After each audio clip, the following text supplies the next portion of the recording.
XSFM입니다. I, D, W, K. 오늘은 여론조사와 여론장사에 대한 이야기를 해보겠습니다. 2015년 1월 마지막 목요일 히스테리 사건 파일, 그것은 알기 싫답니다.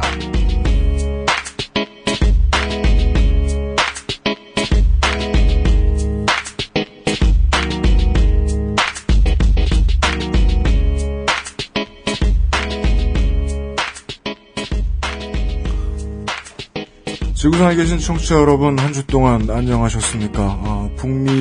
북동부에 계신 여러분, 살아남으십시오, 꼭. 아니, 살다 농구 경기가 취소되는 건 처음 봤습니다, 날씨 때문에. 농구 경기가 취소돼요? 지금, 미 북동부는, 한파 때문에 밖에 안 나갑니다, 사람들. 예. 한국을 블리자드가 마지막으로 덮쳤던 게, 워슬이었나? 언제였지? 네, 시작부터 빠른 걸음으로 나가네요. 네. 히스테리 사건 파일 그것은 알기 싫답니다. 책임 프로듀서 유현수입니다. 지난 한 주 사이에요. 대한민국의 그 어떤 국민보다도 국무총리가 가장 오랫동안 기다렸던 국무총리 후임자가 나타났습니다. 우리가 한번 다뤘었죠. 그렇죠. 토이 리. 예. 이한구 의원이 국무총리가 돼야 되는데 지금 어제부로 장인장모 분당 땅 매입 때부터 관여 요게 터지면서 가장 최근에 나온 뉴스에 의하면 연락을 끊고 출근을 안 하기 시작했다. 안 터질 리가 있나. 이런 얘기가 나왔습니다. 이완구 의원이 출근을 안 하고 있다고요? 그렇대요. 아이고. 문제가 좀 크거든요, 그게. 근데 이완구가 문제가 아니고 네. 정호원 총리 어떻게 해. 그래서 저희들은 이제까지 이제 문창극이라든가 몇 명의 총리 후보들이 이제 자빠지는 것을 보면서 그냥 일반적인 궁금증이죠. 아니, 지가 한 짓을 지가 알 텐데 왜 나올까? 근데 이 정도였는데 지금은 많은 국민들의 관심사가 정홍원 총리 어떻대? 우리 정홍원 총리 불쌍해서 어떻대? 그 총리 공관이 있잖아요. 예. 시내 한복판에 있거든요. 청와대 근처에. 그 총리 공관의 지방령이 되실 것 같아요. 그렇습니다. 이러다가 이런 좀비 총리가 어딨어. 말년 병장들이 흔히 하는 일이죠. 벽지에 무늬를 세며 괴로워하고 있을 무늬의 패턴이 사람과 같다 이런 생각하면서 맞아요. 새끼 날 보며 웃고 있네. 어제는 화내더니 그 총리 공관 마당에 서 있는 나무에 이파리가 떨어지면 옆으로 싹 피하고. 책임 프로듀서 유현수입니다. 이용 수석 상임을 소개합니다. 안녕하십니까. 한 주간 잘 계셨습니까? 그 외에도요. 저희들이 몇 번 지적해드린 사안이죠. 이번에는 정부에서 보육시설에 아이들을 맡기는 데에 차별하려 들다가 간을 살짝 봤다가 여론이 어마어마하게 무서우니까 그런 말 한 적 없다라고 싹 빼는 모습을 보여주었습니다. 이게 그 에드벌룬 아니에요? 에드벌룬도 그렇고 저는 이거를 종합적으로 봤을 때 분리 전략이라고 이름 붙이는 게 제일 좋을 것 같아요. 물뚝심송 상임 고문이십니다. 예, 안녕하십니까. 그러니까 지금 같은 경우는 전업맘과 취업맘 사이를 갈라놓으려고 그러는 거고. 그렇습니다. 노동 환경 문제에서는 이제 정규직과 비정규직을 갈라놓으려고 그러고. 서로 싸우게요? 예, 그러니까 이 모든 사람들이 연대해서 정부의 정책에 저항을 해야 되는 시점에 연대하지 못하도록 살짝 갈라치는 거죠. EJ 책동이. 예, 그럼 자기들끼리 싸우느라 바빠지거든. 그렇습니다. 예. 이런 거 노동자 문제에서도 이제 비정규직, 정규직 문제도 있지만. 또 국내에서 가장 취약한 노동 환경에 있는 노동자들과. 이주 노동자들 문제도 갈라치는 거죠, 정부에서는. 그렇습니다. 그럼 이 사람들이 갑자기 이주 노동자 욕하느라고 노동 환경 개선 쪽에는 신경도 못 쓰게 되고. 그런 문제가 계속 반복되고 있는 것 같습니다. EJ라는 말에서 볼 수 있듯이 그렇죠. 지금의 정부가 우리 국민들을 오랑캐로 여기는구나 하고 예측해 볼 수도 있겠습니다. 하지만 여론은 그렇게 멍청하지 않았죠. 반복되면 다 알죠. 왜 우리끼리 싸워야 하느냐라는 질문을 가지는 어머님들이 계셨고 여론이 좋지 않자 결국 에드벌룬을 쏙 감췄습니다. 그렇습니다. 정부는. 그 여론이 하는 일이 있습니다. 예를 들어 많은 국민들을 괜히 울고 싶게 만들었던 크림빵 아버지 뺑소니 사건이 있었습니다.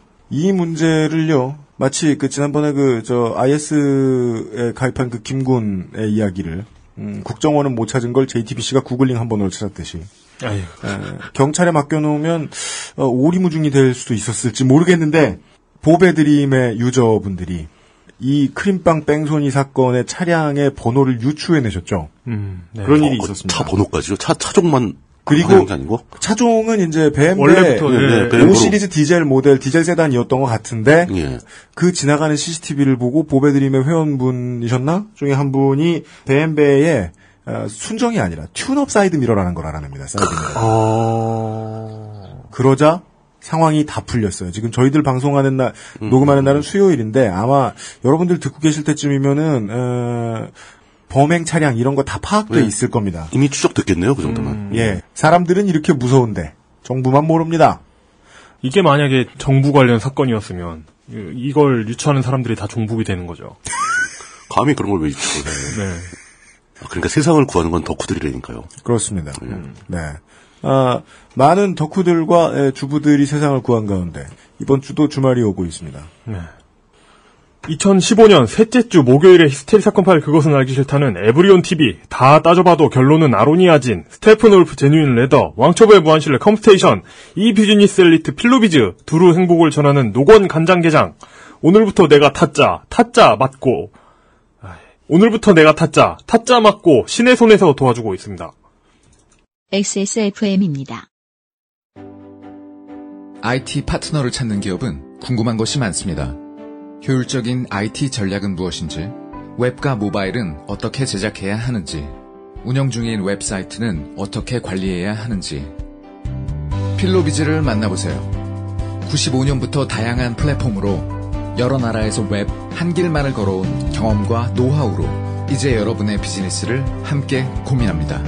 웹과 IT에 대한 고민이 있으시다면 필로비즈를 떠올려주세요. 당신의 고민이 저희의 일상입니다.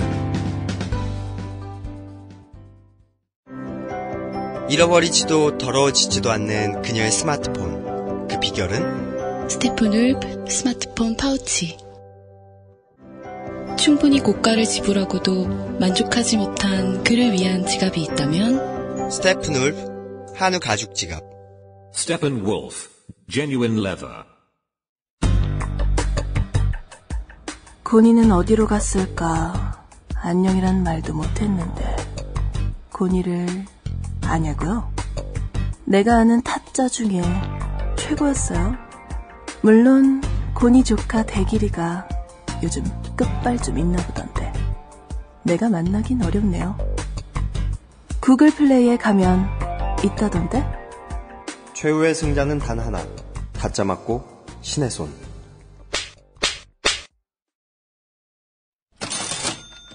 광고와 생활. 이번 주에는 성인 전용 모바일 게임 타짜 맞고 신의 손 운영팀의 간담이 서늘해졌습니다. 매주 한 팀 정도는. 네. 간담이 강추위를 선물해주고 있어요, 저희가. 그렇습니다. 들러주신 청취자 여러분의 수가 생각보다 너무 많았기 때문입니다. 진짜요? 그렇대요. 매우 두려움에 떠시면서. 간담. 네. 하긴. 서늘해진 간담을 부여잡고. 그러니까 이게 웃긴 게, 이게 무슨 뜻이냐. 들어와서 곱게 맞고만 치고 나간 것이 아니라, 어딘가에서, 나 광고 듣고 왔다. 이런 식으로. 그거 어디로 표출을 하지? 첫세를 부르셨다는 거예요. 근데 우리 중에서도 벌써 둘이나 들어갔잖아요. 아, 그래요? 네, 저도 해봤거든요? 맞다. 네, 이용도 해봤죠. 전 서울 다 클리어 했어요. 저기 이제 강원도시라면서요. 강원도도 거진 다 했어요, 이제. 네. 전 지금 그 호구들을 깨다가 왔는데. 아직 두 분의 모바일 손목은 멀쩡합니다. 예. XSFM 청취자의 위세에 눌린 개발 업체에서는 이렇게 말했습니다. 청취자용 쿠폰을 드리겠습니다. 네. 그렇다고 해도 여러분, 필요 없어! 이러시면 때리면 안 됩니다. 예. 1월 30일 금요일부터 6월 6일 금요일까지 일주일간 타짜 맞고 신의 손에 접속하시는 6월 6일이라고 했어. 이런. 1월 30일 금요일부터 2월 6일 금요일까지 일주일간 타짜 맞고 신의 손에 접속하시는 XSFM 청취자 여러분은 부디 사용하지 마시고 쿠폰 코드에 XSFM을 입력하십시오. 네. 딱지 10장을 드립니다. 그렇답니다. 딱지를 가지고 있으면 그걸 사용해가지고 네. 이렇게 타짜 기술을 쓸 수가 있더라고요. 구라 기술. 네. 뒤에 나와 있어요. 네. 안쪽 장 달기와 윗장 보기 스킬을 사용하고도 한 장이 남을 것입니다. 그렇습니다. 네. 이게 한 장이 왜 남을까요? 다음번엔 하라는 소리죠. 사라는 얘기지. 네, 그렇죠. 하지만 뭐 저처럼 저도 이제 한두 게임을 제외하고는 현질 안 하는 것을 신념으로 살았던 사람이기 때문에 그냥 남겨놓고 이번에만 한번 경험해 보시고 현질 안 하셔도 됩니다. 현질 없어도 자주 출석하고 네. 게임을 많이 하고 그럼 딱지가 시간을 많이 쓰면 네, 딱지가 생깁니다. 네. 네. 근데요, 여러분 이제 나이 좀 있으신 여러분, 봉급생활자 여러분 해보시다 보면 시간을 많이 쓰는 것보다 현질이 낫다는 걸 알게 되세요. 같은 시간을 가지고 자신이 얼마의 노동 가치를 산출해내는가를 언제나. 근데 그렇게 생각하면 그런데 이제 그 게임이라는 것 반대하려고 나만의 미션을 네. 나는 현질 없이 이걸 했다는 어떤 성취감을 그건 그래요. 이 게임의 미션으로 생각할 수 있죠. 그건 그래요. 다른 게임을 해. 저도 최초의 소셜 네트워크 게임 모델로 각광을 받았던 위룰 있죠. 위룰? 네. 제가 그거 현질 없이 세계 61위까지 해본 적이 있었거든요. 와우. 네. 근데 결국 남는 것은 없어요. 한 6개월의 시간을 쉬지 않고 밭을 돌렸는데 보람 없었어요. 자, 하여간 이번에는 게임 개발사의 간담이 서늘해진 얘기를 전달해드렸고요. 지난주 간담을 대표놓고 계시면 서늘하게 해드릴게요. 네, 저희가 서늘하게 다음 주에 또 해드리겠습니다. 지난 회차에 대해서 많은 견해들이 나왔는데 참 이상하죠? 저희들은 조용히 있었는데 견해는 많았다. 114회와 113회와 112회에 대한 소개 안 해드렸던 많은 트윗들을 몰아서 좀 소개해드리겠습니다. 금주의 의사소통 114회에 대해서 이런 청취평이 나왔습니다. 링클 언더바 트와이스 님께서 114회를 1분 운동 타이머로 사용하겠다. 네, 제 개인적인 견해로는 그냥 스마트폰에 있는 다른 걸 쓰셔도 되겠습니다. 굳이 XSFM입니다. 그럼 쉬어야지. 킴앤켄 님이 이것이 공기반 소리 반이라는 것인가 하면서 저희에게 K-POP 칭찬을 해주셨습니다. 사우스킨 님께서 그런데 광고는 넣었어야 하는 게 아닌가. 오만 걱정. 그러니까 오늘 방송을 하고 있죠, 저희들이. 114회에 대한 청취평은 이 정도에서 마무리하고요. 라이어네스트 777이라는 분이 이런 얘기를 적어주셨어요. 연예인 클라라 리 씨라는 분이 말이죠. 요새 탈탈 털려요. 클라라 탈탈 털리네. 이거 뭔가 좋은데? 클라라 탈탈 털리네. 예. 근데 이분의 결론은 이거였어요. 성범죄 문제에 대한 제대로 된 토의가 이루어지나 싶은 이때에 찬물을 끼얹는 것이 아닌가. 저는 생각이 달라요. 어떻게 생각하십니까? 제 촉에는 우리나라 사람들은 이 정도에 흔들리지 않아요. 그러니까 이분이 예를 들으셨던 게 예를 들면 세멘 파커스 때의 문제, 혹은 저희가 다루었던 중소기업 중앙회의 문제, 이런 거랑 엮어서 말씀을 해주셨는데, 사람들은 이런 문제와 이렇게 큰 돈이 오고 가는 연예인과 연예기획사의 계약에서 나오는 그 갈등의 문제를 헷갈려 하시지 않을 거라고 봐요, 저는. 절대로. 이 문제를 조금 더 이제 있는 그대로 내추럴하게 보시자면, 저도 미드 얘기나, 로우앤오더 성범죄 전담반을 보시면 돼요. 예. 재밌어요. 예. 법질서? 벌써 17년째인가 16년째 하고 있어요. 무지하게 오래 하는 거죠. 저는 시즌 1부터 다 봤거든요. 로우앤오더라고 하니까 좀 기분이 이상해지는. 법질서. 법질서 확립해라. 예, 로우앤오더 안 봤어요? 로우앤오더 UK 로우앤오더 되게 재밌어요. 그래요? 예. 그러니까 미국식 수사반장이에요. 그렇죠. 근데 로우앤오더 스페셜 빅팀즈 유닛을 보면은 그 성범죄 전 관련된 일들을 오래 하던 형사들의 얘기인데, 물론 드라마다 보니까 드라마스럽지만 그렇다고 해도 그런 문제는 잘 나와요. 여러 가지 패턴의 성범죄를 다 경험을 해봤기 때문에 이게 이제 흉폭한 것이건, 혹은 반대로 피해자가 실제로 피해를 입지 않았는데 사기를 치는 문제건, 그렇죠. 역으로 다 나와요. 그리고 그것을 해결하기까지 이제 그 드라마 경찰과 실제 경찰의 가장 큰 차이점이 있죠. 드라마 경찰은 한번 사건이 들어오면 무조건 현명하게 해결해내죠. 끝이 나죠. 예. 그래서 그 접근하는 과정들이 나오거든요. 예. 네. 그게 사기건, 혹은 성별이 서로 다르건, 인종이 서로 다르건, 그 일반적으로 생각하는 강자와 약자 입장이 서로 바뀌었건 간에 어떻게든 답을 내더라고요. 그거 보시면 참고가 좀 되실 거예요. 하여간 제 생각은 저만 그렇게 생각하는 게 아닐 거라고 생각해요. 사람들은 이번 이 클라라 리 씨의 사태를 놓고 여성들의 노동 조건의 문제, 혹은 성폭력에 노출된 문제, 이런 거하고 연관지어서 생각하지 않을 것 같아요. 저는 그리 봅니다.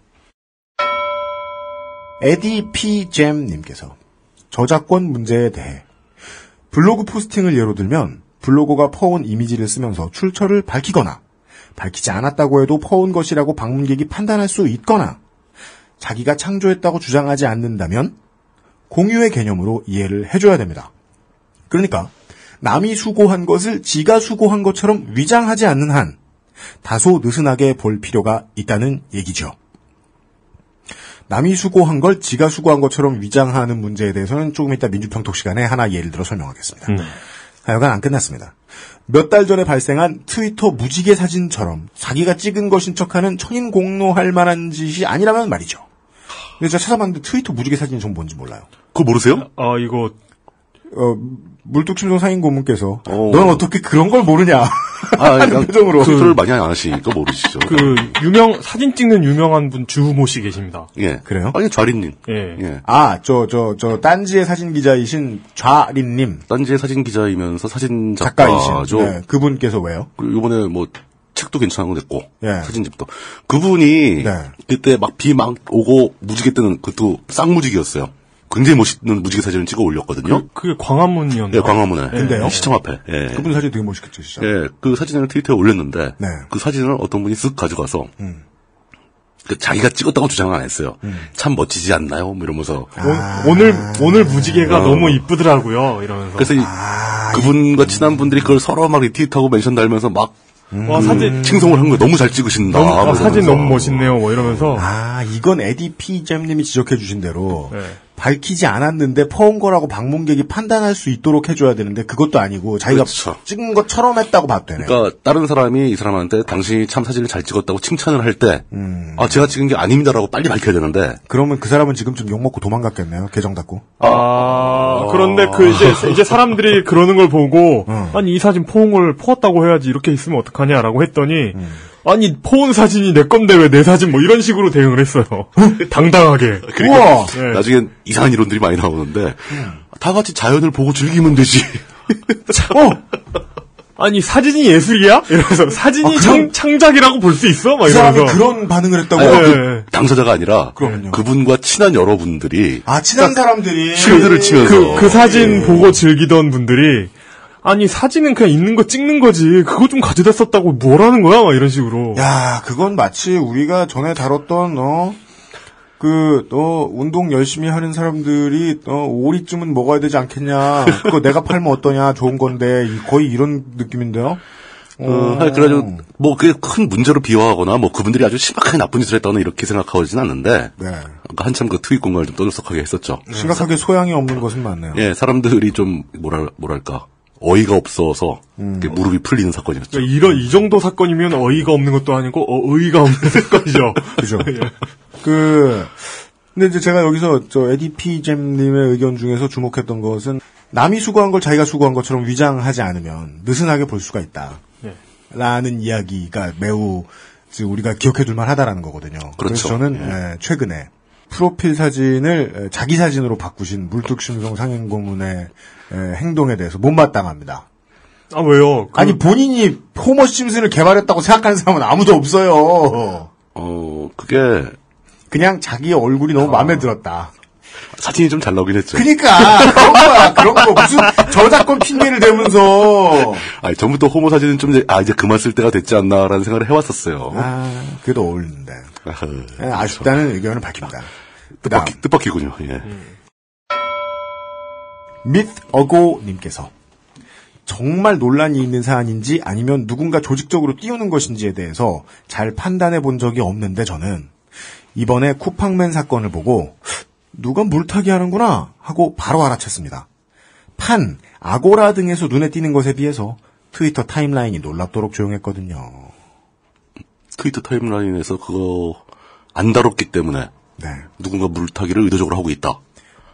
괜찮은 관점일 수도 있죠. 그러니까 이분이 되게 당분간은 앞으로 한 몇 년 정도는 매우 효과적인 언플 찾아내기의 방법을 알려주셨어요. 그렇죠.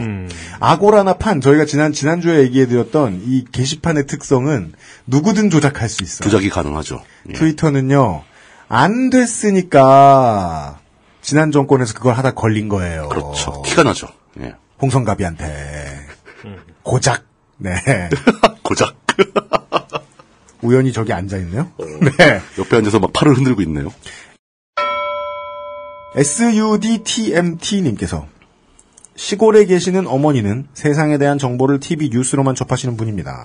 특별한 이유 없이 여당을 지지하고 야당을 싫어하시며 빨갱이라는 단어에 민감하십니다. 아, 이분 나쁜 아드님이시네요. 특별한 이유가 없을 리가 없는데. 그렇죠. 이유가 있죠. 당연히. 왜 없습니까? 이유는 없을 리가 수십 년 켜켜이 쌓인 네, 이유가 있네요. 그럼요. 자, 그런 어머니께 몇 달 전 그 아이씨를 소개했었지만 별 반응이 없으셨습니다.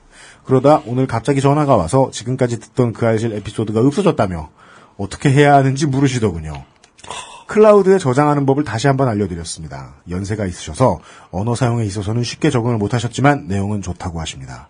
이상하네요. 클라우드는 적응하시면서 자 이번에 시골 내려가면 더 깊은 얘기를 나눠봐야겠습니다. 이런 전도 사례를 알려주셨어요. 이 깊은 얘기는 전도 사례에 대한 간증. 그렇죠. 이분 그 용어로 하면 진돗개 전도. 야 오랜만에 듣는다 그거. 아니 나는 그런 표현을 쓰길래 와 진짜 쉐시다.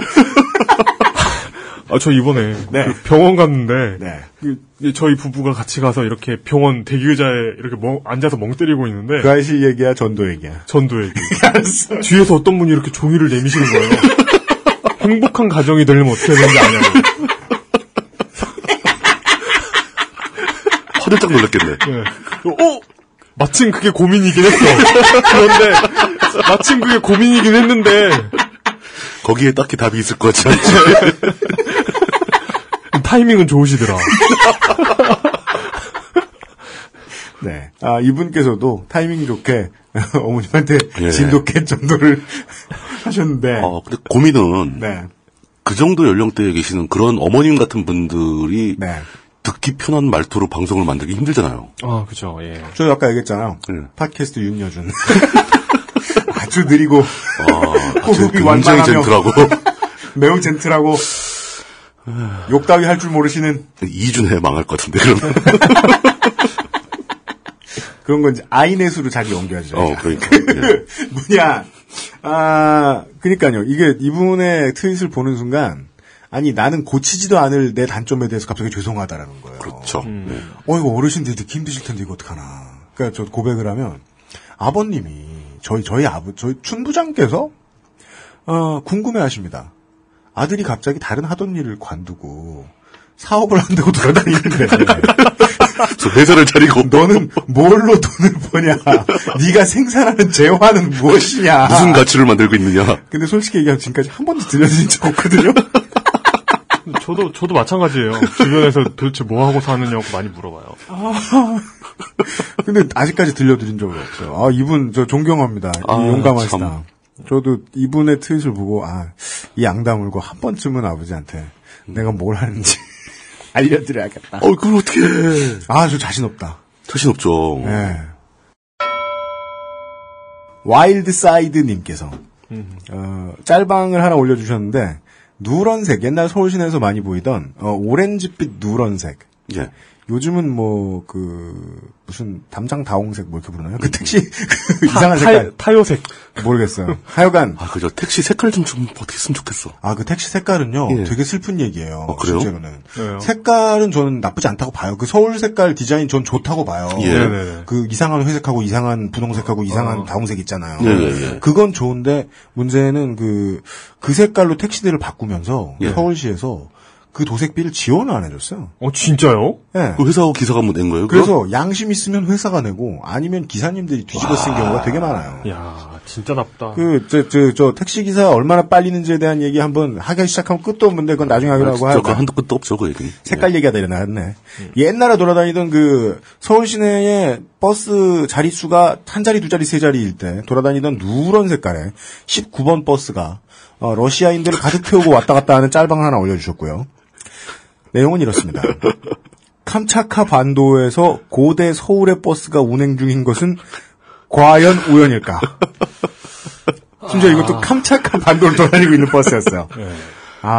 세계의 중심에 있던 버스가 세계의 중심으로 옮겨갔네요. 문민정부 대륙설.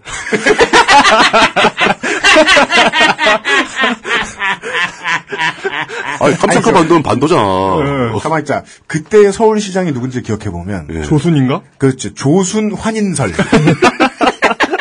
왜냐면 그 조순 전 서울시장은 눈썹도 하죠. 네. 환인스러운 눈썹이 있죠. 그렇죠. 예. 네. 그런 게 있죠.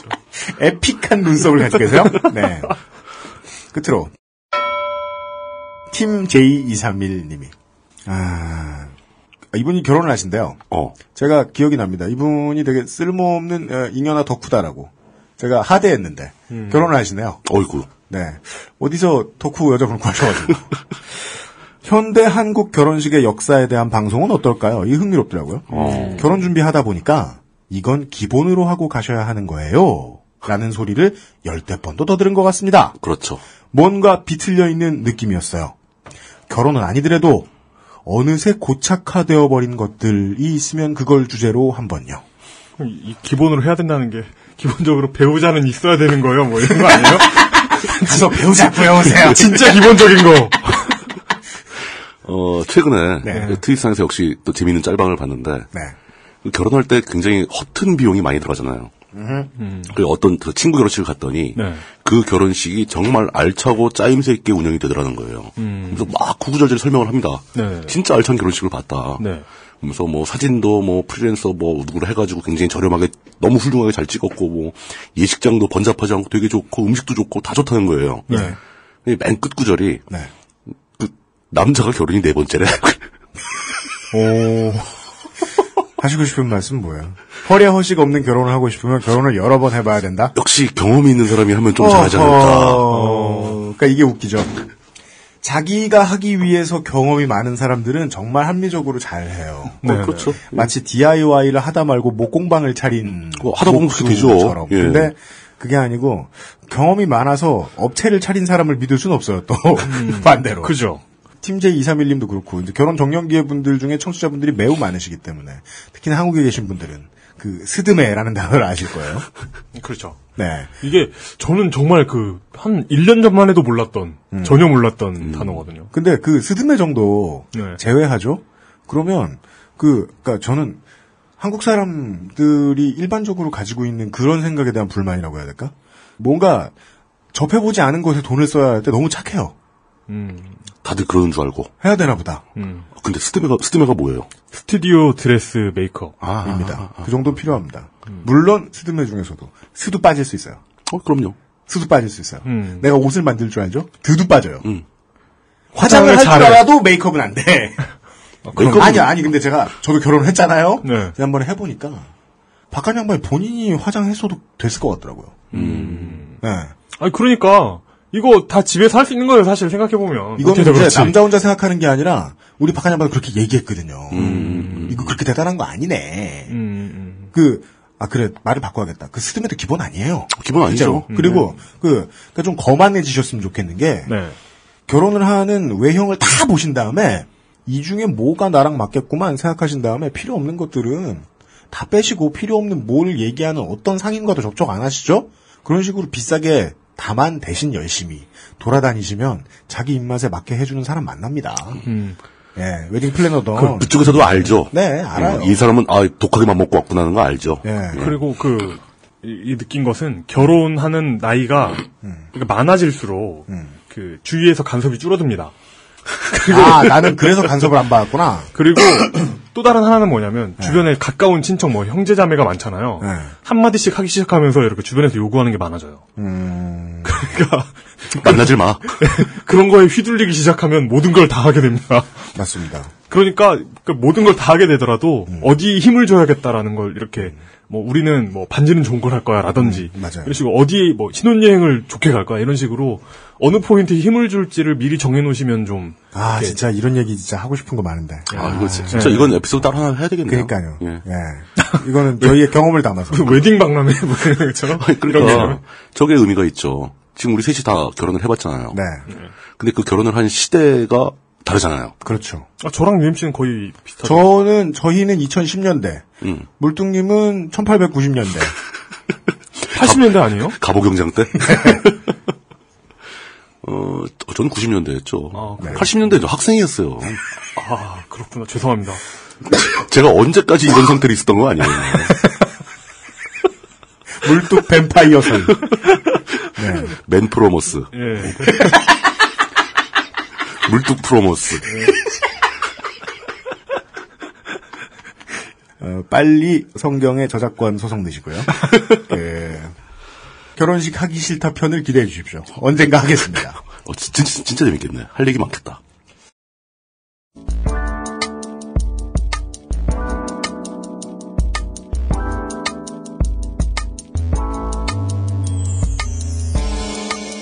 미디어 브리핑. 민주적이며 평화로운 뉴스 토크.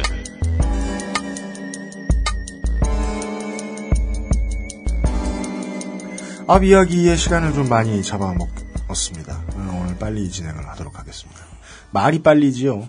제가 오늘 전 직원과 논의를 통해 결정을 내렸지만 민주평톡에 길이락이 풀리는 때가 있고 걸리는 때가 있습니다. 네. 이번 주는 길이락 해제. 그래서 이용이 장서를 펼쳐가지고 준비를 하고 있어요. 이번 주 민주평톡의 첫 번째 키워드는 리런 페르 작가입니다. 오, 그 누굽니까? 첫 번째 키워드. 인사이트.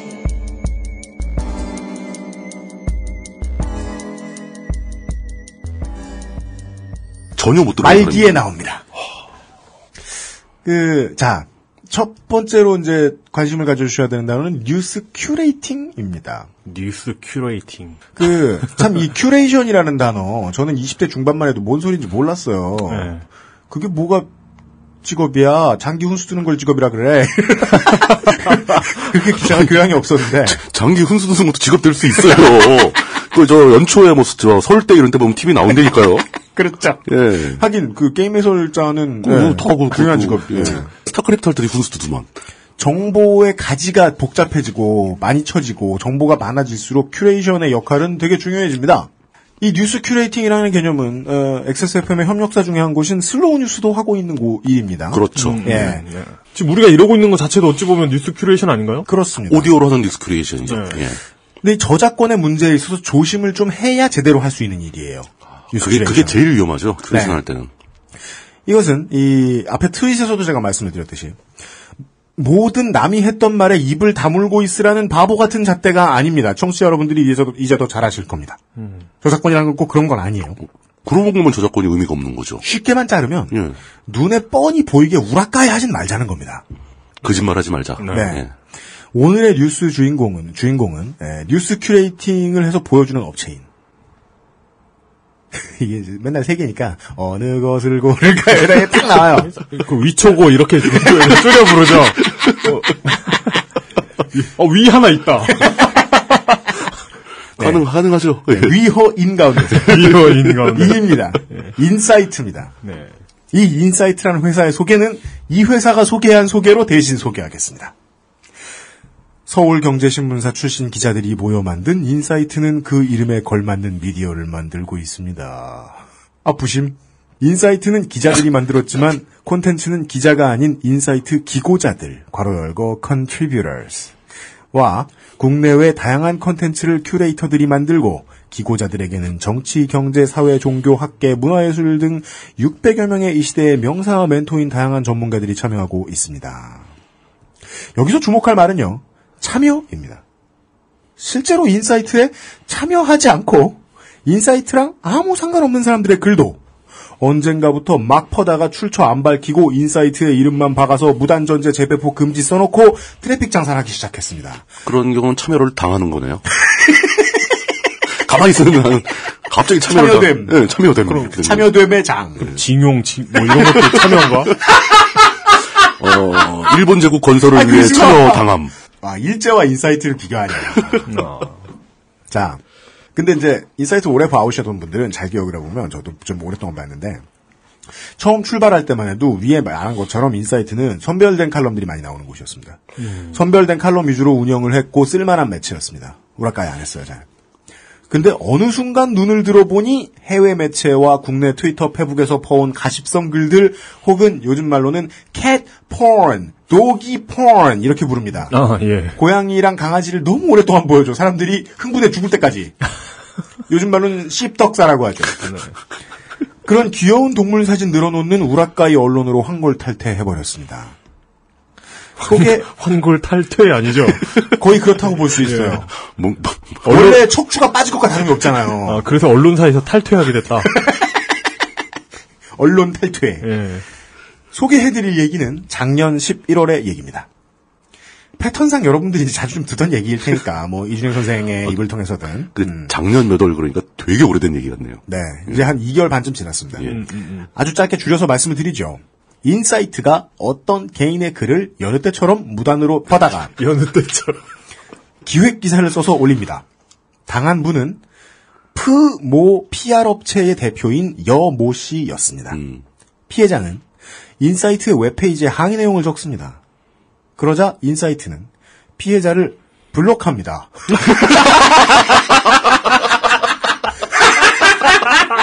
명쾌하다. 근데 하나 더 있어요. 블록하더니 또 뭘 했는 줄 알아? 훌륭하다. 원래 기사에는 피해자의 이름이 써 있었어요. 네. 그 항의를 받았잖아요. 그러더니 블록한 다음에 원래 있던 그 이름 출처도 빼버립니다.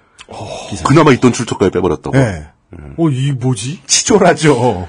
자, 보죠. 어떻게 하면 이런. 한 발 더 나가버렸죠. 어떤 생각을 하면? 이게 정말. 정신이 탈퇴하면 그러대. 적반 퍼킹 하장이다. 네. 그러자 피해자는 인사이트와 소송을 준비합니다. 뭐, 그렇겠죠. 이것을 김앤장이 수임했다고 알려집니다. 피해자가 좀 힘이 있는 사람이고, 이제, 다분히 화가 난 거죠. 산꼭대기에 눈이 좀 크다는 걸 발견합니다, 인사이트가. 장난 아닌데, 이렇게 되는 거죠. 옆집 애가, 옆집 아줌마가 왜 우리 애 때리냐고 해가지고 무시했더니 미군을 끌고 와. 아니, 김승현 회장이야. 야구 배트를 들고. 오피러스 10대가. 자, 이게 이쯤 되면요, 촉이 있으면 압니다. 이게 영혼 정도가 아니라 회사 잔고까지 털릴 상황이다. 위험하다 이거죠. 네. 그럴 가능성이 엿보이자 인사이트는 사과를 하는데, 사과를 하는 방식이 아주 특이합니다. 보통 사과를 하면 전화를 하든지, 그렇죠. 만나러 가든지, 접촉을 해야죠. 근데 그게 아니라 인사이트는 인사이트 페이지에 기사를 올리는 것으로 사과를 대신합니다. 사과 기사? 근데 뭔가 언론과 보도를 제대로 배운 사람의 소양이라고는 좀 보기 힘든 게 정정보도문이나 대외적 사과문이 아니에요. 어떤 거냐면 뭘 올렸는데요? 피해자인 여모 대표에게 개인적으로 존댓말을 섞어서 사과를 하는 사과문이에요, 그냥. 근데 이게 기사로 올라와요. 진짜 잘못했습니다. 죄송합니다. 이게 기사문으로 올라와요. 개인 간에 이렇게 사과문 내는 걸 갖다 기사에 실었다. 내용 보시죠. 안녕하세요. 짧게 주요 읽어드립니다. 인사이트 기획팀 김모모 기자입니다. 기획 기사를 작성하면서 대표님의 글을 무단 이용한 점 땡땡 진심으로 사과드립니다. 중략. 또한 바로 조치를 하지 않고 기분을 상하게 하여 다시 한번 사과드립니다. 뭐야? 이 글은 우리 상식으로 봤을 때 기사문으로서는 자격이 없어요. 그건 기사가 아니죠. 이게 뭐예요? 그럼 메일에 써야지 그런 건. 이거는 거의 메일에 쓸 내용도 아니고 그냥 이거 그 반성문 내용이잖아요. 그냥. 반성문이죠. 이거는 거의 지난달쯤에 몇 달 전에 한번 유행을 했었던 잠깐 돌았었던 그 연합뉴스의 기사 올리는 기자 직원이 올렸다가 올라간 기사 있죠. 부장님 송고 연습용 기사입니다. 올리지 말고 킬하십시오. 이게 기사가 부장님이 올리는 바람에 귀에 올라가가지고 기사가 된 적이 있었어요. 와, 이렇게 훌륭한 기사다. 그 회사의 내부 그 사정을 보도하는구나. 거의 그런 수준으로 소양이 없어요, 이거. 보죠? 웃기는 점이 몇 개 더 있어요. 어디 출신이라고요? 뭐가요? 서울경제 출신? 서울경제래요. 서울경제신문사 출신이래요. 자. 언론인의 소양과 멀리 떨어진 듯한 이 사과문 겸 기사의 윗단에는 사과하는 듯 엎드려 있는 고양이 그림이 있습니다. 저거 본 기억나요? 애니메이션 그림이에요. 저 리본도 메고 있었죠? 그냥 고양이도 아니야. 리본 맨 고양이가. 이 따뜻한 로열 블루색인가? 저 보라색의 리본을 맨 애니메이션 고양이가 엎드려 있어요. 이게 사과하겠다는 거야? 저는 이런 생각이 듭니다. 여기 인사이트 시스템이 사진이 없으면 송고가 안 될 수도 있어요. 짤방이 필요하다. 네.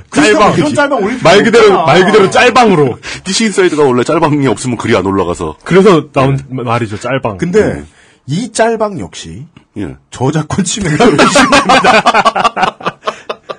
지속적으로 교양이 없어요, 일관되게. 네. 그래서 그 사실은 또 어디서 보고 많은 분들이 이것도 저작권 침해가 의심된다라고 하시길래 예. 저희가 찾았습니다. 오늘 심심하다고 카인 홍성갑 비상근 기자가 놀러 왔거든요. 그 마침 온 김에 야 덕후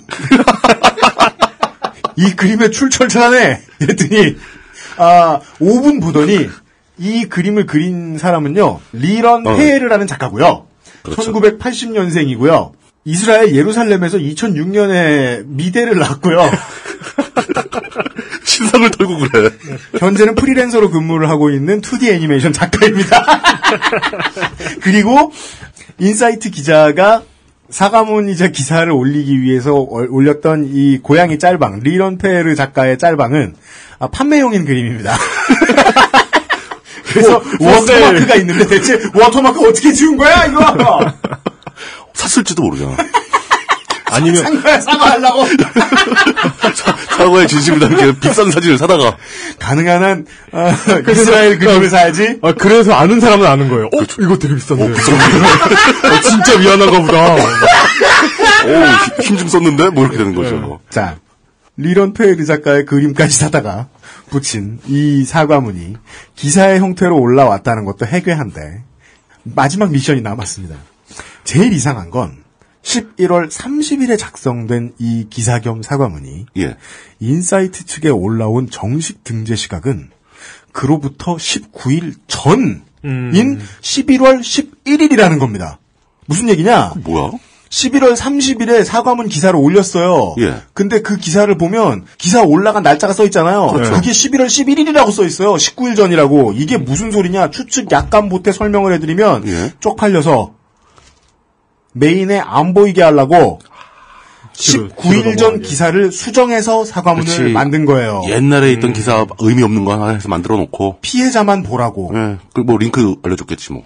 일단 우리가 맨날 얘기하던 저 언론의 기본을 어긴 기사문 예고 없이 막 바꿔버리거나 지워버리는 모든 건 기본으로 다 하고 있고요. 지금 인사이트는 이건 그 언론의 기본이 문제가 아니라 사회인의 기본이지. DC도 안 이런다. DC도 안 이러나 진짜. 이쯤 되면 키보드 배틀할 때도 상대가 저러면 욕먹지. 원 저작자가 항의를 하자 그를 놀리듯 써놓은 출처마저 빼버리고 블락한 심보를 가진 사람들이 했을 만한 행동이라고 보는 데에 일관성에 있어 무리가 없죠. 일관성에 있어서 훌륭하네요. 그게 일관성이 있는 거죠. 그러니까 이런 거, 저 사람 되게 못된 사람인 줄 알았는데 되게 높은 사람한테도 못되게 굴어. 문짱! 그러면은 그 사람을 보는 눈이 진짜로 달라지거든요. 저 사람은 언행일치가 되는구나. 이렇게 되는 거죠. 일단 제가 알아본 이 이야기는 여기까지입니다. 왜 공개 사과인 척하고 공개 사과 아닌 우회적으로 몰래 글 올리기를 택했느냐? 기자 본인이 오랫동안 위에서 혼났대요. 그런 얘기를 했대요. 그러면 그 윗선은 어디 숨어있냐, 책임자들. 이런 질문도 나오고요. 그렇죠. 윗선이 책임을 져야지. 그리고 그게 이 사람이 특이한 짓을 한 게 아니라 그게 늘상 하던 짓인데 그게 문제가 된 거잖아요. 여느 때와 마찬가지로. 자, 뭐 이런 사례를 하나 끝으로 소개해드리죠. 여러 사람들이 운영하는 블로그예요. 팀 블로그 다이버시티. 우리나라 사이트입니다. diversity.co.kr이라는 곳에서는 2013년 7월 14일 게시물에서 제목이 이렇습니다. 기사 우라카이, 원인은 무엇이고 대책은 무엇인가? 라는 글에서 우라카이와 관련된 뉴욕타임즈의 사례를 소개합니다. 뉴욕타임즈요? 인터뷰를 하지 않은 채로 인터뷰를 한 것처럼 기사를 쓰거나 인터뷰이가 언급 안 한 내용을 자의적으로 꾸며서 쓰고 타사 매체의 글을 자신이 쓴 것처럼 표절을 일삼던 뉴욕타임즈의 제이슨 블레어라는 기자가 있었습니다. 뉴욕타임즈에도 그런 기자가 있었어요? 뉴욕타임즈는 해당 기자의 기만적인 취재 행위를 밝혀내기 위해서 기자 5명, 부장 3명, 외부 전문가 2명으로 구성된 자체 조사팀을 돌렸다고 합니다. 그리고 뉴욕타임즈는 조사가 끝나자 이 사건을 일면 톱 기사로 또한 4면에 걸쳐서 광고 없이 다룹니다. 조사 결과와 해명과 사과가 들어 있었고요. 제이슨 블레어 기자는 해고를 당합니다. 그게 정상이죠. 물론 대한민국에 적용할 수는 없습니다. 갑자기 기자 90%가 멸종해버리면 갑자기 인터넷에 기사가 안 올라와. 백악기 대멸종. 물론 그건 좋을 거예요. 그렇다고 해서 뉴스가 없진 않을 테니까 어차피 그들이 하는 일은 없잖아요. 요런 기상천외하고 즐거운 이야기를 전해드렸습니다. 광고를 잠시 듣고 와서 오늘의 두 번째 민주평톡 이야기 나눠보겠습니다. XSFM입니다. 안녕하세요. 책임지는 즐거움으로 일하는 컴스테이션의 이경식입니다. 용산에서 조립 PC 업체를 한다는 사장이 고객 한 분의 컴퓨터를 수리해드리기 위해 대전까지 다녀왔다는 얘기는 아직 못 들어봤습니다. 다른 사장들도 그런 말은 저한테서 처음 들었을 겁니다. 100층짜리 회사 전체의 컴퓨터건, 고향에 계신 어르신 한 분의 컴퓨터건, 사용자의 미소를 얻을 때까지 일하겠다는 약속이 컴스테이션의 영수증입니다. 용산 선인상가 21동 1층 130호 컴스테이션에 놀러오십시오. 컴스테이션은 조용한 형제들과 함께합니다.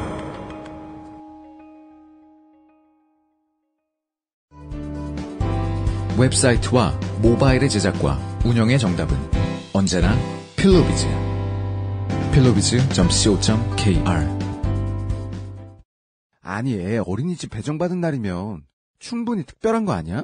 뭐 맛있는 거 없어? 오케이. 노건 간장게장.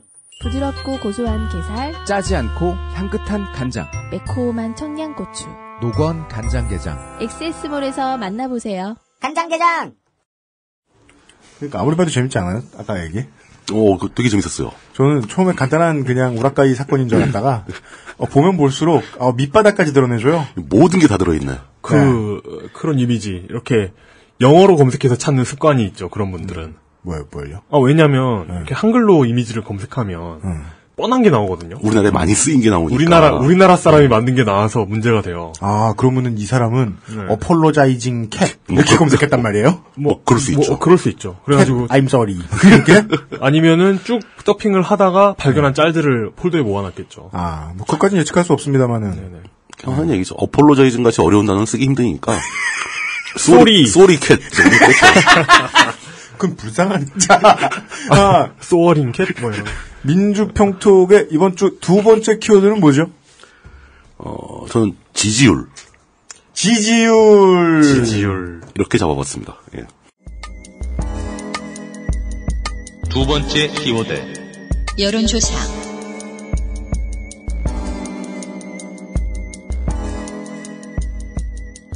지지율.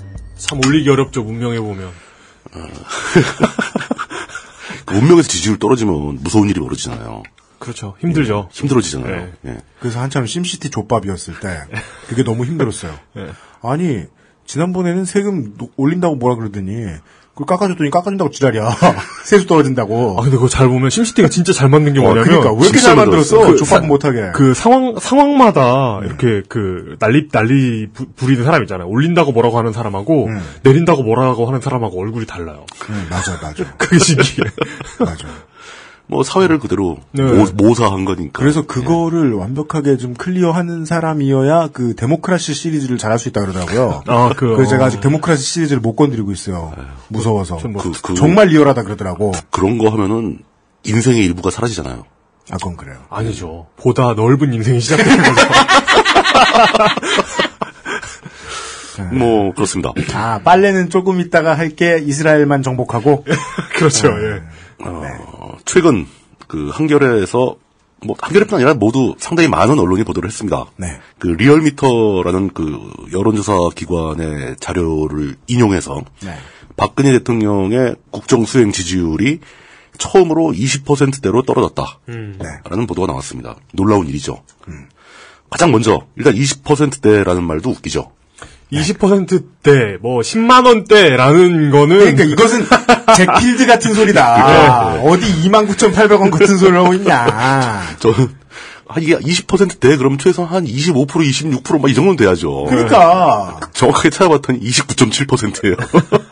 그게 잭필드 사장이 인터뷰에서 했던 말이에요. 29,700원이야. 9,800원의 전략이 우리에겐 가장 중요했다. 왜냐면 9,900원이라 그러면 정없어 보이니까. 그래, 갑자기 200원 주는 거 아니야. 하여간 20%라는 말부터 20%대라는 말부터가 그다지 이성적인 해석이 아니다라는 그렇죠. 주장입니다. 그게 관습적으로 그걸 써요. 네. 스타리그 잭필드가 후원했던 거 아시죠? 그런 적 없어요. 잭필드 맵이 있었어요, 맞아. 그런 적 없어요. 있어요. 그런 소문만 있었어. 있는데.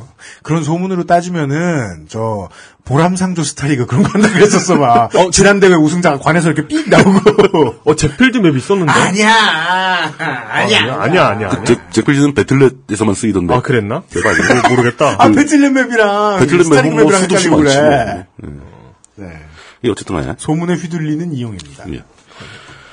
몇 년 전 소문이야, 도대체? 이 지지율 얘기를 하려면 이제 가장 먼저 이제 간단하게 짚고 넘어가야 할 것이 당연히 있습니다. 그 패거리즘. 예. 패거리즘. 예. 여론조사 결과가 실제로 그 숫자가 별 의미가 없거든요.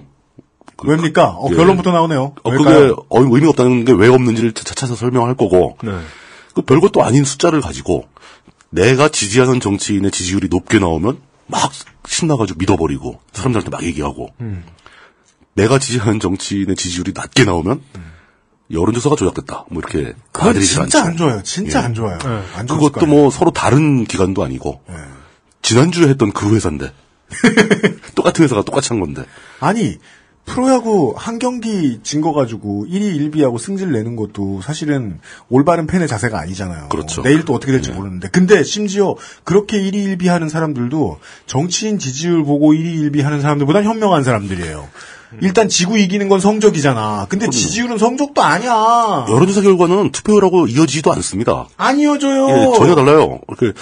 여론조사 기관들은 거의 대부분이 항상 그대로입니다. 이건 특히나 이제 오늘 말씀드리는 건 이런 중간 평가적인 여론조사를 말씀드리는 겁니다. 예. 뭐 간혹 그 여론조사 결과에 영향을 주려고 하는, 그러니까 뭐 흔히 이쪽 뭐 많이 쓰이는 말로 바이어스를 준다. 뭐 이런 걸 하는 경우도 없진 않아요. 없진 않지만 그게 들통이 났을 경우에 그 회사 그 경영에 굉장히 심각한 지장을 초래하기 때문에 맞습니다. 매출이 뚝 떨어지죠. 신뢰가 줄어드니까. 그러니까 이제 선거 때, 총선 때나 대선 때 한철 반짝하는 그 업체들이 있어요. 그 친구들은 별짓 다 합니다. 네. 근데 그런 거 아니고 우리가 이름 좀 들어보고 꾸준히 매주 여론조사 결과 발표하고 이런 회사들은 그런 짓을 하기를 싫어하죠. 오늘 들으셨지만 지금 먼저 들으셨지만 리얼미터 이 이름을 진보 쪽 매체에서만 많이 듣습니까? 보수 쪽 매체에서만 많이 듣습니까? 아니죠? 아니에요. 여기저기서 다 나오죠. 네. 뭐 이런데 몇 군데 있죠. 물론 그 기관끼리 비교하면은 한국갤럽과 리얼미터 비교하면 뭐 한국갤럽이 약간 어떤 경향이 있다. 뭐 이런 건 나옵니다. 네. 근데 항상 그 한국갤럽의 여론조사 지난달에 한 것과 이번 달에 한 것 이렇게 비교하면 동일한 거죠. 그런 거를 그 숫자에 너무 집착해도 안 되겠지만 숫자가 마음에 안 든다고 맨날 조작이라고 주장해서는 곤란하다. 네. 예. 그런 문제를 먼저 짚어놓고 실제 이야기로 지극히 유아적이다. 예, 유아기적 행동이다라는 얘기를 해놓고 이제 본격적인 본론으로 들어가겠습니다. 사람들이 숫자를 되게 무서워합니다. 대다수의 사람들이 숫자를 두려워하는 게 제가 최근에 부가가치세를 내고 간담이 선을해져 있어요. 숫자 보면 상당히 무섭죠. 네. 옛 우리 선조들이 숫자를 만들어낸 그 이후로 모든 사람들이 일상생활에서 숫자를 씁니다. 왜 갑자기 민주평통 시간에 물뚝 스페셜? 네. 제가 뭐 어디 가겠습니까? 맨날 하는 게 그렇지. 네.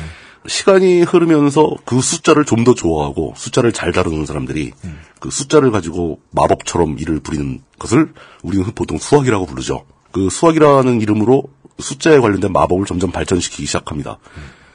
그 사람들이 진짜 숫자를 가지고 신기한 걸 막 하다 보니까 사람들이 숫자를 더 두려워하게 됐죠. 어떤 사건을 묘사할 때, 뭐 우리가 살아가는 사회에서 발생한 사건을 다른 사람한테 설명할 때 그냥 말로 하는 것보다 숫자가 막 들어가면 훨씬 더 공식적인 것처럼 보이고 더 무게감이 있어 보입니다. 거짓말하기 좋습니다. 예. 뭐 예를 들어 서울시청 앞에 사람들이 모였는데 사람들이 무척 많이 모였다. 라는 기사보다 사람이 약 8만 5천 명이 모였다. 많이 모였나 보다. 훨씬 무섭죠. 네. 야, 8만 5천이 대단한데 이렇게 되죠. 근데 만약 빨리 읽고 지나간다. 예. 그런데 서울시청에는 약 8만 5천 빼기 8만 4,900명이 모였다. 오, 되게 많이 모였다. 그렇게 느낄 수도 있죠. 네. 예.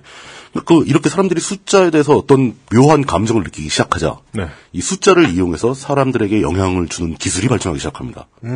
여론이라는 것은 사람들의 다수의 뜻과 의지를 말하는 것인데, 사람들의 숫자가, 머릿수가 많이 늘다 보면은, 그 사람들의 여론을 알아내기 되게 힘들어지잖아요. 그죠. 어떻게 확인을 해야 되는지, 또 확인한 어떤 방법을 써서 알아내는 그 숫자가 맞는지 검증할 방법도 없어요. 제일 확실한 건 전수조사죠. 5천만 명의 의견을 다 들어보면 되죠. 모든 무슬림들에게 물어본다. 예. 샤를리 앱도는 처벌해야 되겠는가? 그렇죠. 현실적으로 불가능한 얘기잖아요. 그렇기 때문에 자꾸 이제 숫자를 다루는 기술들이 발전하면서 뭐 통계학, 사회학, 뭐 거시경제학 이런 게 막 많이 나오는데. 네. 왜요? 그게 뭔지 몰라. 난 간장사러 나왔어. 뭐야? 그 유명한 짤 모르세요? 그 중국인 아저씨? 그게 뭐예요? 뭐 어떤 문제에 대해서 어떻게 생각하십니까? 난 잘 모르겠고 간장사러 나왔어. 그게 뭐야? 굉장히 중요한 임무를 수행해. 그러니까. 왜 그걸 떠올린 거야, 지금? 뭐, 그러면서 이제 그 숫자에 대해서 공포를 느끼는 대중이 많이 존재하고, 네. 그럼에도 불구하고 우리는 어떤 여론조사 같은 걸 통해서 정확한 숫자를 알아낼 수 있는 방법이 거의 없고, 정확한지 검증하기도 되게 힘들고, 뭐 이렇게 혼란에 빠져 있는 겁니다. 그러다 보면 이제 서로 이제 내가 내놓은 숫자가 더 정확하다라고 주장하기도 하고, 그냥 그 숫자는 숫자일 뿐이고 상당 부분 오차를 함유한 숫자에 불과하다. 월커리? 이렇게만 생각하고 넘어가도 그렇게 크게 문제는 없을 거예요. 근데 우린 이 얘기를 왜 할까요? 하지만 그 숫자에 대한 공포감은 여전히 존재하고 있고 이 숫자에 대한 공포를 어떻게 없앨 수 있느냐라는 식으로 한번 얘기를 해보죠. 네. 통계의 기원은 그 고대 로마 때까지 거슬러 올라갑니다. 로마 시대의 통계조사에 대한 얘기를 하고자 하는 건 아니고요. 고대 중국이나 우리나라 삼국시대에도 호구 조사를 했다는 기록은 있어요. 그렇습니다. 이 사람이 호구인가 아닌가 조사한 게 아니고 꼭 참아. 나 참고 싶었는데. 안 웃긴 얘기를 셋 다 참기가 힘들다. 셋 중에 하나 튀어나온. 국가가 형성되면 이제 세금도 걷어야 되고 군대도 만들어야 되고 막 그러니까. 왜냐면 호구들 중에 아무나 뽑아가지고 그렇죠. 군대에 넣어놓고. 당나라 군대도 만들고 막 그래야 되니까. 그 숫자로 확인해야 될 필요가 호구 조사를 통해 호구를 뽑은 다음에 당나라 부대를 만들어. 되게 유치하다. 이제까지 우리의 개그 중에 가장 늙었다. 네. 사람들이 이런 거 좋아한다니까. 예. 그런 착각을. 예. 근데 그 당시에 그 예전에 하던 호구 조사는 인구 센서스에 가깝지 여론조사는 아니잖아요. 아, 네네네. 사람들의 의견에는 관심이 없는 거죠. 저 사람이 머릿수가 이만큼 있으니까 먹이려면 얼마나 돈이 들고 뭐 이런 걸 따지기 위해서 한 거죠. 예. 세월이 흘러서 왕과 귀족들의 권력이 슬슬 약화되면서 시민사회 계층이 성장하던 18세기 유럽에는 여론조사의 필요성이 대두되기 시작합니다. 실제로 길거리에 발에 채이는 평민들이 무슨 생각을 하는지가 중요해졌다는 거죠. 맞습니다. 그전에는 관심도 없었어요. 그냥 왕이 하기에 평민들이 웃고 있는지 찡그리고 있는지 그것만 보면 되는 거죠. 그렇습니다. 살기 좋은지 살기 힘든지. 왕이 물어보는 건 그 직장 상사가 부하 직원들한테 물어보는 거 있잖아요. 그렇죠. 짜장이냐 짬뽕이냐 이렇게 물어보는. 탕수육이냐 유산슬이냐 난 짜장면. 뭐 이런 거. 그때도 이제 초기 형태 여론조사가 등장을 하기 시작했는데 주로 사람들을 많이 풀어서 사람들 많이 모이는 곳에서 여기저기 물어보고 다니는 거예요. 18세기까지도 그런 식으로 여론조사를 했습니다. 그건 JTBC의 마녀사냥 그 현장 카메라 보면서 그 방법 우리나라 지금 많이 쓰이죠. 뭐 예능 프로그램 같아서 그린라이트다 아니다 뭐 이런 걸 판명해 주는데 사람들이 어떤 예능 보면 한 50명 불러도 앉혀놓고 OX 선택하게 하잖아요. 그렇죠. 네. 그런 거. 네. 예. 그리고 그 예능이 발전하면 집집마다 전화 가는 거예요, 이렇게? 그렇죠. 그거 하잖아요. 아, 진짜? 그거는 RDD 방식이죠. RDD 방식 여론조사. RDD. 예. 본격적인 통계에 의한 여론조사는 미국에서 시작됐습니다. 유럽까지만 해도 원시적이었고. 미국이 참 잘해, 이런 거. 영국으로부터 독립하면서 대통령제를 도입했잖아요. 네. 그렇죠. 선거를 해야 되니까, 대통령을 뽑아야 되니까. 유권자들이 참여한 선거를 통해 대통령을 선출해야 했고, 그렇게 선거가 치러질 때, 언론들은 그 결과를 예측하고 싶어지는 거죠. 그렇습니다. 이게 여론조사의 첫 번째 등장 이유가 됩니다. 네. 최초의 여론조사가 1824년 미국에서 실시됩니다. 근데 존 퀸시 애덤스라는 미국의 6번째 대통령이 선출되는 그 선거였는데 어떤 신문사가 자기네 기자를 몽땅 다 지방으로 다 파견을 해요. 네. 그러니까 유럽에서 하던 거랑 똑같아. 기자들을 보내가지고 네. 해당 지역의 유력 인사들 뭐 그런 데 가보면 이제 지역에 가면 지역 유지들 모임 같은 거 있지 않습니까? 그렇죠. 거기 가서 그 중요 인사들을 다 불러 모아가지고 그저 현장에서 모의 투표를 하는 겁니다. 뭐 거수를 하든 뭘 하든. 그 지역 횟수가 많고 모인 사람들이 숫자가 많으면 어렴풋하게 그림이 나올 것이다. 본 거죠. 야, 옛날 기자들 취재하기 참 힘들었네. 힘들었죠. 그렇죠. 역마차 타고 막 가가지고 기차 타고 막 가가지고. 요즘은 고양이 짤방만 퍼도 되는데. 아니, 근데 그런 식으로 해가지고는 예측의 정확도가 나오기가 힘들죠. 그렇죠. 상식적으로 생각해봐도 유권자들의 마음을 알 수가 없죠. 네. 실제로 이제 본격적인 물량 투입전이 시작됩니다. 미국의 한 잡지가 있는데 이름이 리터럴리 다이제스트예요. 네. 리더스 다이제스트하고 전혀 관계없습니다. 리터럴리 다이제스트. 네, 리터럴입니다. 말 그대로. 말 그대로 소화. 말 그대로 소화. 말 그대로 다이제스트. 예. 죽인가? 네. 그만. 네. 이 사람들은 어떻게 하냐면은 이 여론조사를 할 때 최대한 많은 사람한테 물어봐야 된다라는 점에 착안을 한 거예요. 그래서 어떻게 했냐면은 자기네들이 모을 수 있는 한 가장 많은 사람들의 그 주소를 다 모아가지고 편지를 보냅니다. 그 편지 안에 스팸이죠. 편지 안에 회송용 봉투까지 넣어서 여기다 당신의 의견을 써가지고 다시 보내라. 이 리터러리 다이제스트에서 최대로 많이 보냈을 때 총 1,800만 통의 편지를 보냅니다. 아따. 1,800만 통을 보내면 이게 몇 년도라고요? 이거 20세기 들어왔어요. 컴퓨터가 발명되기 전 아니에요? 20세기 초. 또 그걸 다 이렇게 또 까가지고 까서 세고. 예, 엄청난 물량을 투입한 거죠. 야, 골무 몇 개 달아 없어졌겠네요. 달아 없어지죠. 보통 응답률이 뭐 50% 미만이었다고 하니까 돌아오는 건 몇백만 장 단위 레벨이 돌아오는 겁니다. 50% 미만. 50%에 육박했으면 그걸 누가 다 읽고 있어요? 그러니까요. 뭐 그렇게 해가지고 이제 그 엄청난 돈과 비용을 들여서 여론조사를 했는데 극적으로 이게 완전히 허당이었다는 게 밝혀집니다. 1936년에 미국 대통령 선거를 또 치렀는데요. 그때 1,000만 명이 넘는 사람들을 대상으로 이 리터러리 다이제스트가 편지를 보내고 회신을 받아서 조사한 결과 공화당 랜던 후보의 여유 있는 승리를 장담을 했습니다. 근데 결과를 까보니까 민주당의 프랭클린 루즈벨트 대통령이 당선이 됩니다. 그렇습니다. 압도적인 차이로. 왜 그렇게 된 거지? 아니, 과정을 들어봐요. 맞을 이유가 별로 없어요. 그 자세한 얘기 나옵니다. 네. 이때 바로 요 시점에서 혜성처럼 등장한 새로운 사람이 있었는데 그 사람 이름이 조지 갤럽이에요. 갤럽. 갤럽의 창시자입니다. 그렇습니다. 예. 근데 그게 왜 잘 안 맞지? 1936년 대통령 선거를 앞두고 리터러리 다이제스트가 이 랜던 후보의 승리를 예측했지만 나는 민주당의 루즈벨트 후보가 61대 37로 이길 것으로 본다라는 내용의 글을 써가지고 뉴욕 헤럴드 트리뷴이라는 언론에 기고를 합니다. 선거 결과가 그대로 나왔어요. 61대 37로 그대로 나왔습니다. 조지 갤럽이 찍었느냐? 알고 보니 역술이네. 꿈에 봤다. 예. 1,000만 명이 넘는 유권자를 대상으로 여론조사를 시행한 리터러리 다이제스트가 엉터리 결과가 나왔고 갤럽은 당시에 5,000명을 대상으로 조사를 했다고 합니다. 10,000명도 아니고 5,000명. 5,000명을 선정해서 조사를 진행했다고 하는데 결과가 이렇게 극단적으로 다르게 나온 이유. 그 이유가 무엇일까? 심지어 이 예측이 틀리는 바람에 리터러리 다이제스트는 2년 뒤에 망해요. 그렇습니다. 어쩐지 들어본 적이 없더라. 그 이후에 없어지는 거니까. 예. 리터러리 다이제스트가 그 주소를 모으는 과정에서 말 그대로 배설돼요. 예. 다 소화가 됐어. 자신들의 독자, 그러니까 이 잡지를 받아보는 독자들의 주소. 그리고 당시 그 미국 사회에서 전화기를 보유한 사람들의 주소.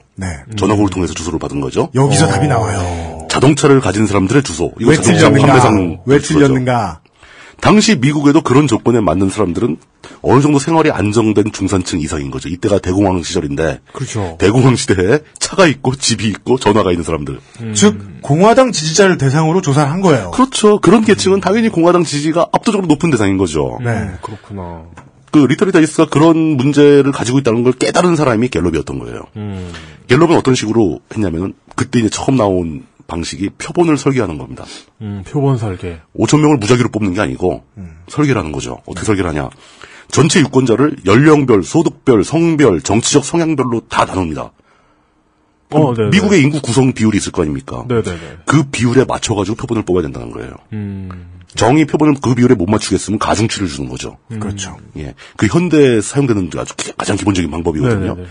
그런 식으로 이 표본을 설계할 때 유권자 집단, 그러니까 모집단이라고 하죠. 모집단과 동일한 비율을 가지도록 표본을 설계해서 그 기준에 맞춰가지고 겨우 5,000명을 조사해서 61대 37이라는 숫자를 정확하게 맞춰낸 겁니다. 그 갤럽의 기본이 나오죠. 그렇죠. 표본 설계 없이 랜덤으로 1,000만 명 아니라 1억을 뽑아도 틀린 답이 나올 것이다. 그렇게 해서 맞추려면 전수조사밖에 없다. 모두 조사하는 수밖에 없다. 이게 이제 오늘날의 통계조사의 기법의 그 기초가 되는 거죠. 그 오늘날의 여론조사들은 어떨까? 그 갤럽에서 연구하기 시작해서 이제 뭐 다양한 통계학적 기법 이런 게 막 계속 적용됩니다. 엄청나게 비약적으로 발전을 했죠. 거기다가 그 통계조사의 여론조사의 기법을 발전시키는데 배경에는 컴퓨터의 등장이 있죠. 그렇죠. 뭐 분석도 그렇고 모든 걸 그냥 하루가 다르게 더 정확하게 뽑아낼 수 있다라는 신념하에 기술이 발전하고 있습니다. 뭐 그렇게 분석된 결과는 요즘에 또 이제 알리기도 편하죠. 인터넷에서 다 보여주고. 그렇습니다. 뭐 전달하기도 편하고. 그렇게 아주 무서울 정도로 정확하게 발전을 했을 것이라고 기대가 되는데도 안 맞잖아요. 잘 안 맞죠. 예. 어렵죠. 맞추기 힘들다는 거죠. 네. 하지만 그런 여론조사가 언론에 보도됐다고 해서 사람들이 또 믿지도 않잖아요, 잘. 네. 저거 뭐 또 아닐 거야, 막 그런 식으로. 네네. 결과적으로 지금 아직도 이 여론조사 기법이 그렇게 발전을 했음에도 불구하고 그 여론조사는 항상 대략적인 추세만 보여주지 정확한 숫자를 말해주지는 못하고 있다. 라는 겁니다. 어떤 면에서는 그 여론조사의 그 기술적, 학술적 방법이 가지고 있는 효력도 100% 구현되지 못하는 경우가 많습니다. 그러니까 진짜 냉정하게 아무런 그 영향력도 없이 영향도 안 받고 순수하게 통계학자들이나 여론조사 전문가들이 설계해서 만드는 여론조사는 우리 사회에서 거의 시행되지 않습니다. 영향을 받거든요. 그 왜 영향을 받느냐? 여론조사가 단순히 조사로만 끝난다면 모르겠는데 네. 그 여론조사가 시행되고 그 결과를 언론에 보도한다는 행위 자체가 다시 여론에 영향을 미칩니다. 그죠. 예. 맞습니다. 예. 그러니까 그게 일종의 꼬리를 무는 거죠. 서로 맞물려 돌아가는 상황이고. 그래서 우리나라는 뭐 다른 나라는 안 그렇습니다만은 우리나라는 선거 얼마 안 남으면 여론조사 발표 못하죠. 그렇죠. 그거 저는 굉장히 필요한 일이라고 봅니다. 우리나라 같이 언론의 전파 속도가 되게 빠르고 네. 사람들이 밀집해 살고 있는 경우에는 네, 저도 페어플레이라고 봅니다. 예, 어느 시점에서는 여론조사 결과를 더 이상 발표하지 못하도록 막아야 한다는 거죠. 네.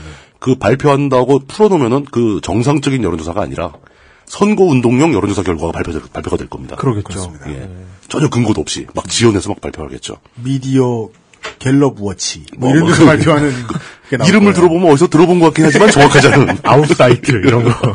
대한민국 갤럽 연합. 대갤련이네. 예. 이렇게 되게 되면은 아웃사이트. 예, 아웃사이트. 예. 훌륭한 아웃사이트 하나 만들까? 이준행 선생한테 부탁하면 바로 만들어줄 것 같은데. 위키 포레스트 이런 거. 허핑턴 퓨처. 네. 예, 뭐 그렇습니다. 거기다가 그 여론조사 발표하는 것도 문제가 되지만 네. 그 여론조사 결과 자체에 원하는 결과를 얻어내기 위한 기법도 따라서 발전을 했어요. 네. 문항을 살짝 바꿈으로써 최소한 3, 4%는 바꿀 수 있습니다. 맞습니다. 그리고 문항 답변도 1, 2, 3, 4의 순서만 바꿔도 네. 결과가 또 뒤바뀝니다. 네. 그러니까 그 문항 설계부터가 의도를 너무나 충실하게 담아낼 수 있는 준비가 다 되어 있는 상태예요. 사람 A는 이러이러한 일을 해서 이러이러한 대가를 치르게 되었습니다. 그가 개새끼라고 보십니까? 그렇죠. 혹은 사람 A는 이러이러한 일을 한 개새끼입니다. 그가 개새끼라고 보십니까? 질문의 차이? 사람 A는 많은 사람들이 개새끼라고 주장하고 있는데 네. 개새끼 같습니까? 그런 거. 이런 거. 마사오 기동취재반장은 이러이러한 훌륭한 취재를 하였습니다. 를 먼저 붙이느냐. 예. 마사오 기동취재반장은 하드디스크에 이 작품을 가지고 있습니다. 이런 얘기를 먼저 해주느냐. 네. 문항 설계는 뭐 굉장히 자유롭죠. 네. 그렇죠. 예. 또 그것뿐만 아니고 이게 이제 어떤 뭐 정치적인 여론조사 이런 거 말고 국가의 살림살이를 나타내주는 그 통계 지표들. 그 우리나라 통계청이 굉장히 다양하게 생산을 하고 있습니다. 그 사람들은 그거 하는 게 직업이니까. 예. 그런데 그 통계 수치를 정권 차원에서 손을 잡고 대죠. 측정하는 통계의 조건을 미묘한 걸 넣음으로써 민감한 지수를 낮추거나 높이는 게 가능합니다. 저희도 한번 다룬 적 있죠. 실업률 통계가 얼마나 틀린 건가. 맞습니다. 그리고 뭐 물가지수 이런 것도 편한 대로 이렇게 품목을 더하고 빼고 하잖아요. 뭐 품목을 넣었다 뺐다 하면서 야 이번에 물가가 너무 지수가 높게 나오면 곤란해. 이런 오도가 떨어진다는 거죠. 이런 식으로 여론조사 통계조사 결과를 윤색하고 왜곡하게 되면은 결국 사회 전반의 신뢰도가 떨어지는 거죠. 맞습니다. 신뢰도가 떨어지면 뭐 저희가 항상 하는 얘기죠. 비용이 상승하죠. 굉장히 힘들어집니다. 그러니까 이제 그 큰 틀에서 보면 이런 윤색과 왜곡을 하지 않았으면 좋겠는데 결국은 우리 사회니까 그냥 결국 하게 되는 거죠. 그렇게 하면서 한편으로는 저 숫자들이 조작된 거야라고 믿으면서도 숫자가 딱 떨어지면 그걸 두려워하기도 하고 이런 식으로 계속 그 문제가 이렇게 주고받으면서 악순환이 되고 있는 거죠. 네. 예. 그러니까 이걸 막을 방법은 그 숫자가 정확하게 어떤 과정을 거쳐서 어떻게 나왔는지를 사람들이 다 이해하면은 상당 부분 해결될 겁니다. 통계 수업 들었었는데 못하겠던데요? 모르겠던데요? 뜻밖의 복병을 만났군요. 예. 열심히 따져봐도 알 수 없다. 예. 근데 그 이상한 얼룩들을 보면서 뭔가 의미를 끌어내는 그 얼룩. 그렇게 전문적인 통계학이 아니더라도 네. 하다못해 여론조사할 때 문항은 어떻게 했는가만 따져보더라도 사실은 이게 또 일반인들이 하기 힘드니까 언론들이 해줘야 되는 겁니다. 통계 관련된 여론조사 결과를 기사로 보도할 때 어느 회사가 있고 어떤 방식으로 했고 이 사람들은 문항을 어떤 식으로 설계한 걸 보니까 이 숫자는 이렇게 이해해야 된다라는 해설, 객관적인 해설 정도는 붙여주는 게 맞죠. 다 해주는 것 같은데요? 제대로 안 하죠. 법적으로 하게 돼 있는 것만 합니다. 예를 들어 방송에 내놓는 문항과 실제로 ARS를 통해 사람들이 듣게 되는 문항이 다르다거나 그런 경우도 가끔 발생하죠. 네. 그런 악의적인 경우는 대선 때가 되면 정말 많이 등장하죠. 합니다. 그건 사실은 사법 처리 대상이거든요. 그런 건. 네, 야당 후보에 대해서 어떻게 생각하느냐가 질문이 아니라 야당 후보는 이러이러한 개새끼다. 야당 후보에 대해 어떻게 생각하느냐. 얼마 전에 새누리당 무슨 모시기 뽑는다고 설문조사가 저한테 와가지고. 아, 진짜요? 네, 뭐랍니까? 그래가지고 자세히 들어보니까 설문조사의 형식을 한 홍보전화더라고요. 에? 그거 되게 많습니다. 예를 들어 물뚝심송 후보는 이런 것도 만들고 저런 것도 만들었습니다. 잘했다고 생각하십니까? 이런 거 있잖아요. 그러니까 이런 식으로 특히 지역구 의원들이나 이런 사람들이 그런 홍보성 여론조사를 거액을 들여서 많이 합니다. 이거 들으면 이거 뭔가 이상한데. 그건 홍보네요, 진짜. 홍보예요. 홍보 효과가 굉장히 큽니다. 그리고 선거 전에 이제 경선을 대비해서 유권자 선호도 조사 같은 거 할 때 정당 차원에서 홍보 많이 합니다. 리미럴 마케팅. 예. 어쨌든 그렇게 어떤 여론조사나 통계조사가 나오는 과정, 그 배후에 숫자의 뒤에 무엇이 있는지를 많은 분들이 좀 심도 있게 들여다보시면은 그런 숫자들이 진짜 별것도 아니구나. 무서워할 필요가 없구나. 상당 부분 저건 거품이 껴있구나. 이런 걸 아시게 되면은 마음이 좀 편해질 수 있죠. 그럼 오늘의 이야기를 하고 있는 가장 최근에 나온 여론조사, 가장 시끄러운 여론조사, 대통령 지지율과 관련해서는 어떻게 생각할 수 있을까요? 예, 그 얘기를 이제 설명하면서 이제 마무리를 하려고 딱 준비했습니다. 30% 이하로 떨어졌다라고 얘기를 해야죠. 29.7%까지 나왔으니까. 잭필드급으로 떨어졌다. 예, 20%대가 아니라 예, 그 숫자 자체는 의미가 없습니다. 그래요? 예. 지금 당장 선거를 다시 한다고 하더라도 29.7이라는 숫자 자체는 의미가 없다. 29.7이라는 숫자가 무슨 의미가 있겠습니까? 대통령 재선거 할 것도 아니고. 만약 재선거를 한다고 해서 박근혜 대통령 지지율이 29.7%만 딱 나올 것이냐? 전혀 아니잖아요. 네. 그 숫자가 의미가 뭐가 있냐는 거죠. 일단 그렇고요. 예. 네. 중요한 것은 그 박근혜 대통령의 지지율이 계속 떨어지고 있다는 겁니다. 경향성만 보면 되겠다라는 주장인가요? 경향성이 제일 중요하고 사실 그거 말고 그 숫자에 집착하는 것은 의미가 없다. 예를 들어 그런 비교도 하지 않습니까? 지난 민주정부 10년 혹은 어맹부 정부 때를 비교를 해봐도 집권 2, 3년 차쯤 되면 바닥을 친다. 그렇죠. 대통령에 대한 국정 지지도가. 근데 그렇게 해서 옛날 신문 보시던 분들은 노무현은 이때 10%도 안 나왔다 이런 말 하시는데 그런 게 많이 나오죠. 네. 그렇게 되면은 비교를 해보는 게 좋은데 비교를 할 때도 기준이 저게 있죠. 비슷한 시점에 비슷한 회사가 비슷한 문항으로 한 걸 찾아와야죠. 표본도 다 다를 것이고 질문도 다를 것이고 비교할 수 없군요. 이 숫자만 가지고 비교하는 건 불가능한 얘기예요. 오케이. 그래서 숫자가 의미가 없다고 얘기를 하는 거죠. 대신 똑같은 회사가 지난달에 2014년 12월 달. 그때 조사한 그런 숫자와 비교하는 거 의미가 있습니다. 그러니까 그때 45% 나왔다가 지금 29.7%다. 15%가 떨어졌네. 이 15라는 숫자는 의미가 생기죠. 똑같은 회사가 한 똑같은 여론조사에서. 그러니까 그 경향성을 볼 수 있는데 그 경향성도 이제 오늘도 보니까 이거 언급해도 되나요? 그 JTBC 정치부 회의. 거기서 왜 이렇게 떨어지는지를 정치적으로 해석해 드리겠습니다. 이렇게 광고를 하더라고요. 아, 그래요? 보셨어요?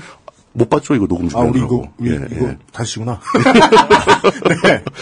그런 해석은 충분히 가능하고, 그러니까 중요한 건 떨어지고 있다. 떨어지고 있다 하면 얼마나 빨리 떨어지고 있냐, 천천히 떨어지고 있냐. 얼마나 빨리 큰 낙폭으로. 그렇죠. 어느 정도의 낙폭으로. 그러니까 물리학적으로 표현하면 속도가 중요한 게 아니라 가속도가 중요한 거죠. 속도의 변화량이 중요한 거죠. 지지율이 중요한 게 아니라 지지율의 변화량이 중요한 거죠. 숫자 중에서 주목할 만한 것은 변화. 그렇죠. 정치적인 해석도 많이 나올 수 있습니다. 근데 오늘은 정치적인 해석을 얘기할 자리는 아니니까. 근데 문제는 좀 하락세가 당분간 유지될 것이다. 예측. 예, 유지될 것 같이 보인다. 그러면서도 큰일 났다. 대폭 오르겠다. 좋댔구나. 더 중요한 것은 이런 지지율 하락세가 발생한 시점이 2015년 1월이라는 시점이 중요합니다. 이게 어떤 시점이죠? 무슨 시점이요? 대통령이 취임한 지 만 2년이 안 됐어요. 23개월 차입니다. 반도 안 됐어요. 그렇죠. 근데 어떤 대통령도 임기 중반에 아직 반도 안 됐어요. 임기 중반 반도 안 된 시점에서 심각한 문제가 생기지 않았는데 갑자기 이렇게 지지율이 추락하는 경우는 거의 없습니다. 갑자기 전 물뚱님이 물뚝펠레님이 고성국 박사처럼 보여요. 심각한 문제가 없었대. 그게 그 청와대 내부 인사 문제하고 이제 연말정산 문제 이런 건데 심각한 문제라는 건 도대체 뭐예요? 뭐 전쟁이 나거나 아니 세월호 뭐 주로 심각한 문제라는 건 정권의 지지율과 관련된 심각한 문제는 범죄입니다. 범죄요. 측근이나 가족이 검찰에 수사받는 거. 박지만 씨. 김대중 대통령 그랬었죠. 그거 지금 꽁꽁 막아놓고 있잖아요. 박지만 씨 문제. 틀어 막았잖아요. 아니라고 그러는데 왜 그래? 뭐 그런 걸로. 그래서 제가 굳이 비교를 한다면 이렇게 비교하는 게 의미가 있다 해서 비교를 해봤습니다. 다른 회사도 아니고 한국갤럽에서 측정한 역대 대통령의 직무 수행 평가 지수라는 게 있어요. 그 사람들은 문항 똑같이 해서 계속 합니다. 물론 표본은 계속 바뀌지만 3년차 1분기죠. 그 쉽게 얘기해서 우리가 대통령 선거를 연말에 하고 연초에 취임을 하니까 1년차 1, 2, 3, 4분기 3년차 1분기라면 중간 평가 직전이죠. 네. 예. 그때 그러니까 그 박근혜 대통령의 그 긍정적으로 평가, 부정적으로 평가의 비율은 한국갤럽 16일자 기준이 있습니다. 1월 16일자. 네. 그 기준으로 35대 55였어요. 긍정이 35, 부정이 55. 그러니까 이 숫자를 가지고 비교를 해야 된다는 거죠. 29.7이 아니라. 리얼미터는 제가 데이터를 못 찾아봤는데 이렇게 분기별로 계속 누적된 데이터가 공개돼 있지 않은 것 같더라고요. 그래요? 예. 뭐 아마 내부적으로는 있겠죠. 어디 아니면 그 자기네 보고서에 들어있을 수 있고. 지금 요 35대 55가 그 16일부터 벌써 시간이 꽤 지났으니까 지금 저 리얼미터를 고려한다면 대략 한 30대 60 정도가 됐을 거라고 추정 가능하죠. 추세가 있으니까. 네. 이 시점에서 그러니까 3년차 1분기에 각 대통령의 지지율, 그 긍정과 부정의 비율을 따져보면 노태우가 28대 40이었습니다. 28대 40. 예, 긍정이 28, 그 부정이 40. 네. 노태우는 굉장히 초반부터 지지율이 빨리 떨어져가지고 네, 그렇죠. 막판까지 계속 낮은 상태로 갔던 대통령입니다. 네. 그 실제로 28대 40이었던 3년차 1분기 이후에 2분기, 4분기 가면서 계속 떨어졌어요. 노태우는 여당이 뭐 할 수 있는 게 없는 대통령이었기 때문에 예, 18대 62까지 떨어졌습니다. 2분기에. 예, 뭐 이런 식으로 굉장히 빠르게 떨어지는 중이었던 노태우가 28대 40. 김영삼은 이 3년차 1분기 시점에 똑같이 한국갤럽 조사에 37대 34였습니다. 꽤 높았죠. 지지율이. 훨씬 낮네. 예, 근데 그 37대 34에서 약간 하락세였어요. 2분기에 28대 41로 뚝 떨어졌는데 그때 뭐 작은 사건이 하나 있었을 겁니다. 또 다시 또 회복하고 막 그래요. 김영삼은 좀 특이한 점이 1년차 처음에 초기 지지율이 90%를 넘었었죠.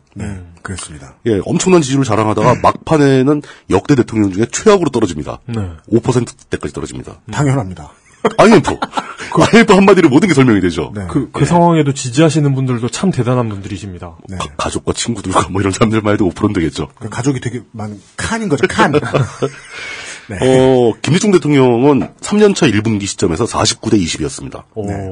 그 거의 절반의 지지를 갖고 있었던 거죠. 심지어 그 49대 20도 상승세였어요. 이 1분기, 2분기 거쳐 3분기까지는 54대 18까지 올라갑니다. 이때 막 신년 들어서 무슨 정책을 막 발표를 하고 막 그랬었던 기억이 납니다. 다들 지지율은 노무현 대통령의 지지율은 되게 낮았어라고 생각하지만 노무현 대통령의 3년차 1분기 지지율은 33대 55였습니다. 별로 낮지 않아요. 나쁘지 않아요. 예. 그 와중에 또 약간 살짝 상승세였습니다. 노무현 대통령은 좀 특이한 지지율 추이를 보이는데 다른 대통령의 일반적인 행태와 좀 달라요. 4년차 4분기에 최저 지지율 12%를 찍습니다. 한국갤럽의 직무수행 평가입니다. 물론 뭐 다른 지지율은 더 낮은 것도 있고 어떤 건 더 높은 것도 있겠지만 그러니까 그 4년차 4분기면 그래도 1년 남은 시점이잖아요. 그때 최저 지지율 12%를 찍고 그 뒤로는 계속 상승을 합니다. 그래가지고 마지막 퇴임 시점에 27, 그 긍정평가 27로 역대 대통령 중에 최고 지지율로 퇴임을 했어요. 보통 임기 말 되면 지지율이 다 떨어지는데 노무현 대통령은 좀 특이한 현상을 보인 거죠. 그렇죠. 이명박 대통령은 전반적으로 지지율을 높게 유지를 했습니다. 참 3년, 대단한 분이세요. 대단한 분입니다. 예. 3년차 1분기에 44대 45입니다. 상당히 높죠. 김대중 대통령 빼고 제일 높습니다. 예. 박근혜 대통령은 역대 대통령 중에서 그나마 높은 편으로 유지를 해왔습니다. 안 떨어지고. 그런데 3년차 1분기, 그러니까 2년차 4분기에서 3년차 1분기 들어오면서 갑자기 떨어지기 시작한 거예요. 그러니까 이게 작년 말까지만 해도 40% 이상의 긍정평가를 받고 있었는데, 올해 요 몇 주 사이에 그렇게 떨어진다는 것은. 다른 사람들은 낮아도 상승세였거나. 그렇죠. 하는 타이밍이었다. 뭐 일단 보합세를 유지하거나. 어떤 그 선을 지키고 있었는데. 하여간 지금 떨어지는 타이밍은 박근혜 대통령이 처음이다. 굉장히 특이하다는 거죠. 보통 박근혜 대통령 지지율을 콘크리트라고 표현을 하는데 이게 왜 이렇게 갑자기 깨지는 것인가. 그리고 박근혜 대통령이 사실 연말 정산에 대해서는 사과도 했잖아요. 네. 사과인지 아닌지 잘 모르겠지만 네. 유감이라고 표명까지도 했고 네.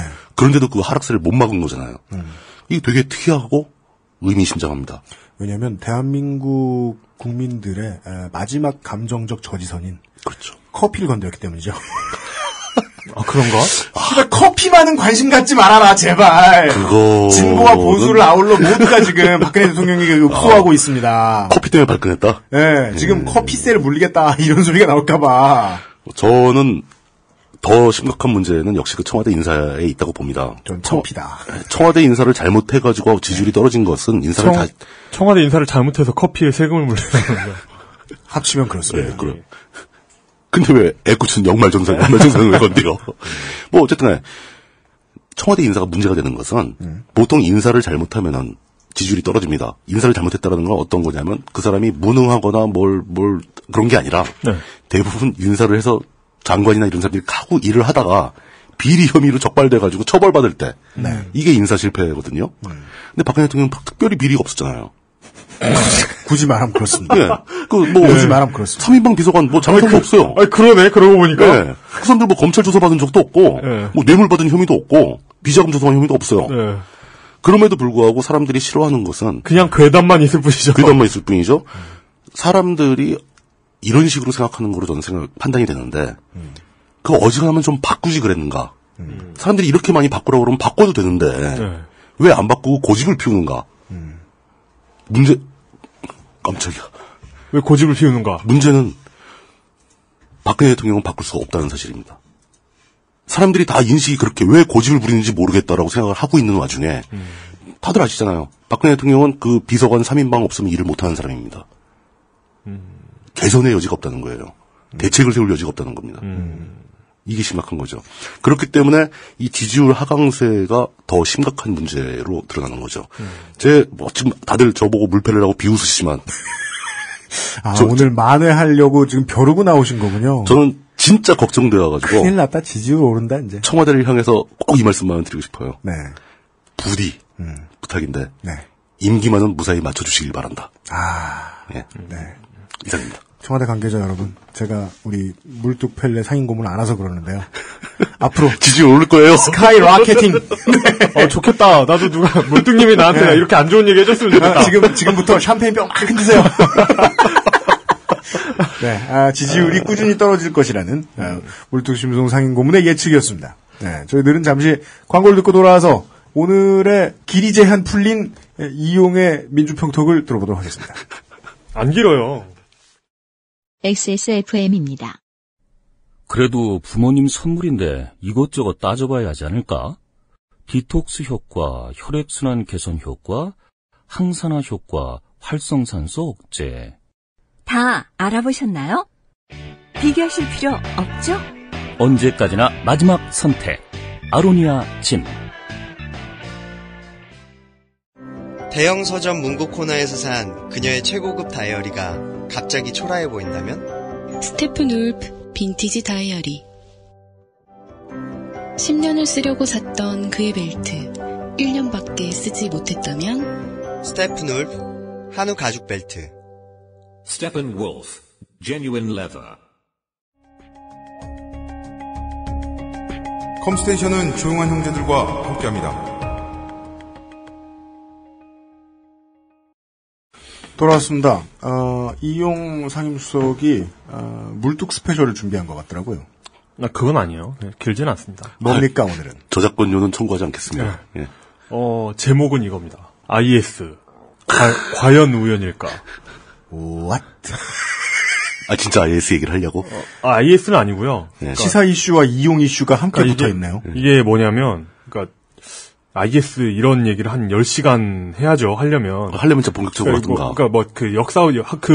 역사인데, 뭐라고 해야 되나. 그러니까 IS가 배트맨이라면, 그러니까 지금 제가 하고 싶은 얘기는 배트맨 비긴즈의 티저 예고, 이런 정도 얘기입니다. 그러니까 이 동네가, 고 당시의 배경에 대한 이야기를 하고 싶은 거예요? 네. 고 당시의 설립자들에 대한 이야기. 이런 거. 고 당시의 파운딩 파더. IS 가템 스토리. 네. 네. 세 번째 키워드. IS의 배경의 배경.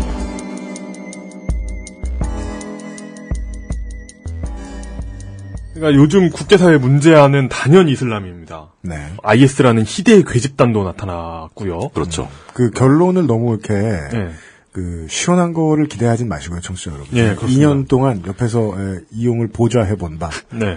이용의 이야기는 자기가 책임질 수 없을 때까지만 진행됩니다. 그러니까 이건 이걸 들으시는 분들 제가 말씀드렸다시피 이건 티저 편입니다. 예고편도 아니고요. 아니 본편도 준비가 안 돼 있는데 뭘 근데 본편은 다룰 수가 없죠. 본편은 너무 길어져요. 본편도 아니고 본편을 앞두고 하는 파일럿도 아니고 파일럿의 티저네 그러니까. 예, 그렇죠. 예, 그렇습니다. 근데 이런 IS 괴집단에 한국인 청년도 가입을 했습니다. 예, 가겠다고 갔죠. 예. 실제로 가입을 했는지는 실제로 모르죠. 가담을 한 것처럼 보이죠, 지금까지는. 여태까지는 그렇게 보이죠. 그리고 이런 괴집단에서 촉발된 이런 것들이 사회불안을 이렇게 촉진시키는 면이 있습니다. 그래가지고. 논란도 마치 2차 대전 이전 같이 직전처럼 이런 어떤 인종적인 그런 갈등이 벌어지고 있습니다. 왜 평화를 가르친다는 그 종교에서 문제가 됐을까? 그렇죠. 왜 그쪽 사람들은 다른 종교에서는 보기 어려운 시대착오적인 근본주의 종교를 발달시켰을까? 물론 찾아보면 다른 종교도 있습니다. 우리나라에도 좀 있고. 물론이죠. 어쨌든 그런 국가 단위로는 거의 이슬람이 유일하죠. 왜 그 사람들은 서구 사회를 그렇게 싫어하는가? 네. 오늘 다룰 이야기는 이런 이야기의 실마리의 실마리. 이런 정도의. 됐으니까 빨리 하죠. 언제까지 소개한 거야? 네. 1897년으로 가보경쟁대로 1897년입니다. 물뚱이 결혼하실 때 신업초에 이 당시에 가장 잘 나가는 군사 집단은 어디였겠습니까? 1897년이요? 그때는 유럽이었을 것 같은데? 참고로 빅토리아 시대였습니다. 그러니까 영국 해군이었죠. 영국 해군이죠. 그때 빅토리아 여왕 이제 치세 말기였거든요. 영국은 이제 해가 지지 않는 제국 간제가 있던 시절이었죠. 그렇죠. 영국 육군은 특이합니다. 요즘도. 그러니까 편제도 우리한테 흔한 그런 미군식 편제가 아니고 다르죠. 영국 육군은 해외 파병군의 양성소 역할을 해요. 훈련소 역할을 해요. 그렇죠. 예, 그렇기 때문에 육군보다는 해군에 있는 게 더 이렇게 좋은 거죠. 그 나라에서는. 근데 이런 영국 해군에게 매우 중요한 행사가 관함식입니다. 관함식. 예. 그러니까 이게 뭐라고 해야 되나? 지상군 페스티벌의 바다판이라고 해야 되나? 그런 거죠. 네. 1897년 6월 26일에 빅토리아 여왕 즉위기념 관함식이 열렸습니다. 네. 특이하게 빅토리아 여왕 즉위기념인데 빅토리아 여왕은 없었어요. 여기에는 주요 국가의 외교관, 고위급 정부 당국자들이 참석을 합니다. 원래 잘 나가는 나라가 자기 군사 행사에 다른 나라를 부른다는 건 겁을 주려는 거죠. 무력 시위죠. 예. 무력 시위죠. 그런데 이제 당시 배는 이제 증기기관을 썼는데 이제 돛담배는 다 없어졌고 증기기관을 쓰는데 이제 증기기관은 이제 배를 덩치가 크게 만들수록 더 빨라집니다. 이게 배를 줄이면은 저항과 무게가 줄어가지고 그렇죠. 속도에 이익이 있는데 그렇게 얻는 이익보다는 기관이 작아져서 얻는 손실이 더 큰 거예요. 그래서 배가 커질수록 점점 빨라집니다. 이렇게 수천 수만 톤짜리 배들이 가득하게 하에 있는데 그 관함식에서 스타가 된 배는 불과 배수량 44톤 민간 선박인 터비니아라는 배입니다. 터빈이요? 예. 증기기관 터빈을 돌렸나 보죠? 예, 맞아요. 예. 그래서 당대 영국 모든 해군 함정보다 빠른 속도를 자랑하면서 겨우 44톤짜리가 예. 찰스 퍼슨스라는 사람이 만든 그 증기 터빈 엔진의 배입니다. 그래서 이 배는 이렇게 배가 빨라지다니 하면서 축제다 보니까 무슨 배 가지고 시합도 하고 그랬나 보죠? 아니 그냥 보인 거죠. 그러니까 디몬스트레이션을 한 거죠. 예. 그래서 어쨌든 영국 해군의 제해권은 더욱 강력해집니다. 최첨단 배도 등장을 했고. 예. 이런 기술들이 이제 축적돼 나가는 그렇죠. 거죠. 예. 1906년이 되는데 이때는 왕이 바뀌어요. 에드워드 7세입니다. 예. 터비니아호가 나온 지 9년 뒤에 또 다른 역사적인 배 한 척이 등장을 하는데 이 배의 이름은 HMS 드레드노트라는 배입니다. 드레드노트. 이 이름 보지 않으셨나요? 이름은 들어봤습니다. 예. 배수량이 대충 한 2만 톤 정도 되는 전함입니다. 전함이네요. 정확히 하자면 롱톤으로 18,120톤입니다. 그리고 만재 배수량은 롱톤으로 2730톤. 이 당시 기준으로 굉장히 큰 배고 숫자를 얘기하니까 막 무서운데요. 예. 그러니까요. 예. 이 배의 이름을 직역하면 겁상실 이 정도 되는 거죠. 그렇죠. 예. 드레드스톤이면 그런 거죠. 드레드노트. 예. 드레드노트. 예. 당연히 터빈 엔진을 장착했고 동일한 구경의 대구경포, 그러니까 여러 가지 크기의 대포를 단 게 아니라 예. 동일 구경의 포를 여러 개 달아요. 예. 그러니까 배수량이 허용하는 대로 가장 큰 걸 달아요. 예. 지금 이 밀떡 이야기는 이슬람하고 관계 있는 거죠? 관계 있겠죠. 네. 없으면 큰일 나지. 그리고 믿겠습니다. 그리고 원래는 그 또 지난주처럼만 해봐. 여러 크기의 대포를 이제 거기는 포수들이 알아서 쐈는데 중앙 통제를 하게 됩니다. 또 기술이 한 칸 더 발전했네요. 버튼 누르면 대포 쏘게? 아니 그러니까 중앙에서 측량해서 모두가 같은 방향으로 같은 각도로 쏘게 되는 거예요. 그러니까 결과적으로 훨씬 먼 거리에서 훨씬 정확하게 훨씬 강력한 화력을 퍼부을 수 있는 배가 됩니다.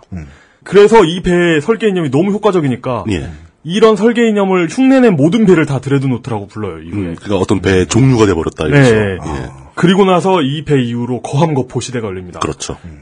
큰 배를 만들수록 무조건 더 강력하고 그 배를 가지고 있으면 바다는 자기게 되는 거예요. 많은 배들이 겁을 상실했군요. 그러니까 전함이 오늘날의 핵 같은 역할을 하게 됩니다. 이런 드레드노트가. 한마디로 이 당시에 이런 그 드레드노트 큰 배를 보유한다는 건 바다를 누가 가지느냐 굉장히 굉장히 크루셜한 문제가 된 저 거죠. 나라도 이제 드레드노트를 보유했으니 큰일 났구만.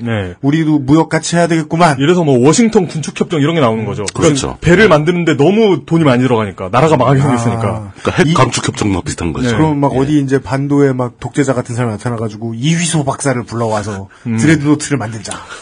그렇죠. 근데 그럼 그걸 나중에 김준명 씨 같은 사람이 나타나서 받아 쓰고 그런 거군요. 예, 그렇습니다.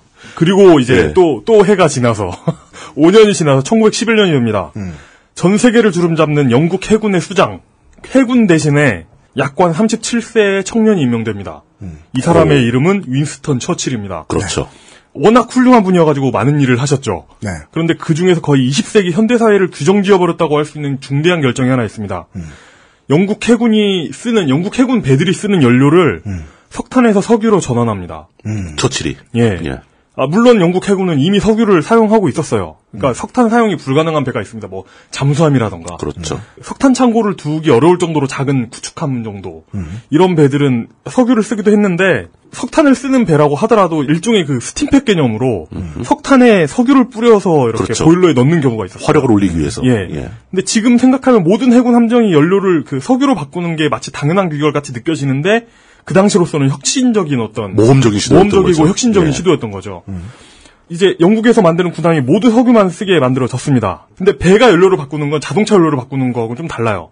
어차피 보일러로 물을 끓여가지고 그걸로 터빈을 돌리는 거기 때문에 그렇죠. 보일러만 개조하면 이제 석탄을 쓰던 배가 이제 석유로 갈 수가 있게 되는 엔진을 갈아버리는 게 아니고. 네, 그렇습니다. 근데 그게 왜 혁신이죠? 개조하면 된다는 거죠. 왜 혁신이냐면 장점이 극명하거든요. 일단 열 효율이 높기 때문에 연료 부피 대비 작전 반경이 무지하게 넓어집니다. 항속거리가 늘잖아요. 네. 그리고 석탄은 창고에 쌓아놓고 화부들이 계속 이렇게 집어넣어야 되잖아요. 삽질을 해야 되는데. 근데 이건 그냥 그 화력 조절도 굉장히 쉽게 돼요. 파이프로 들어가니까.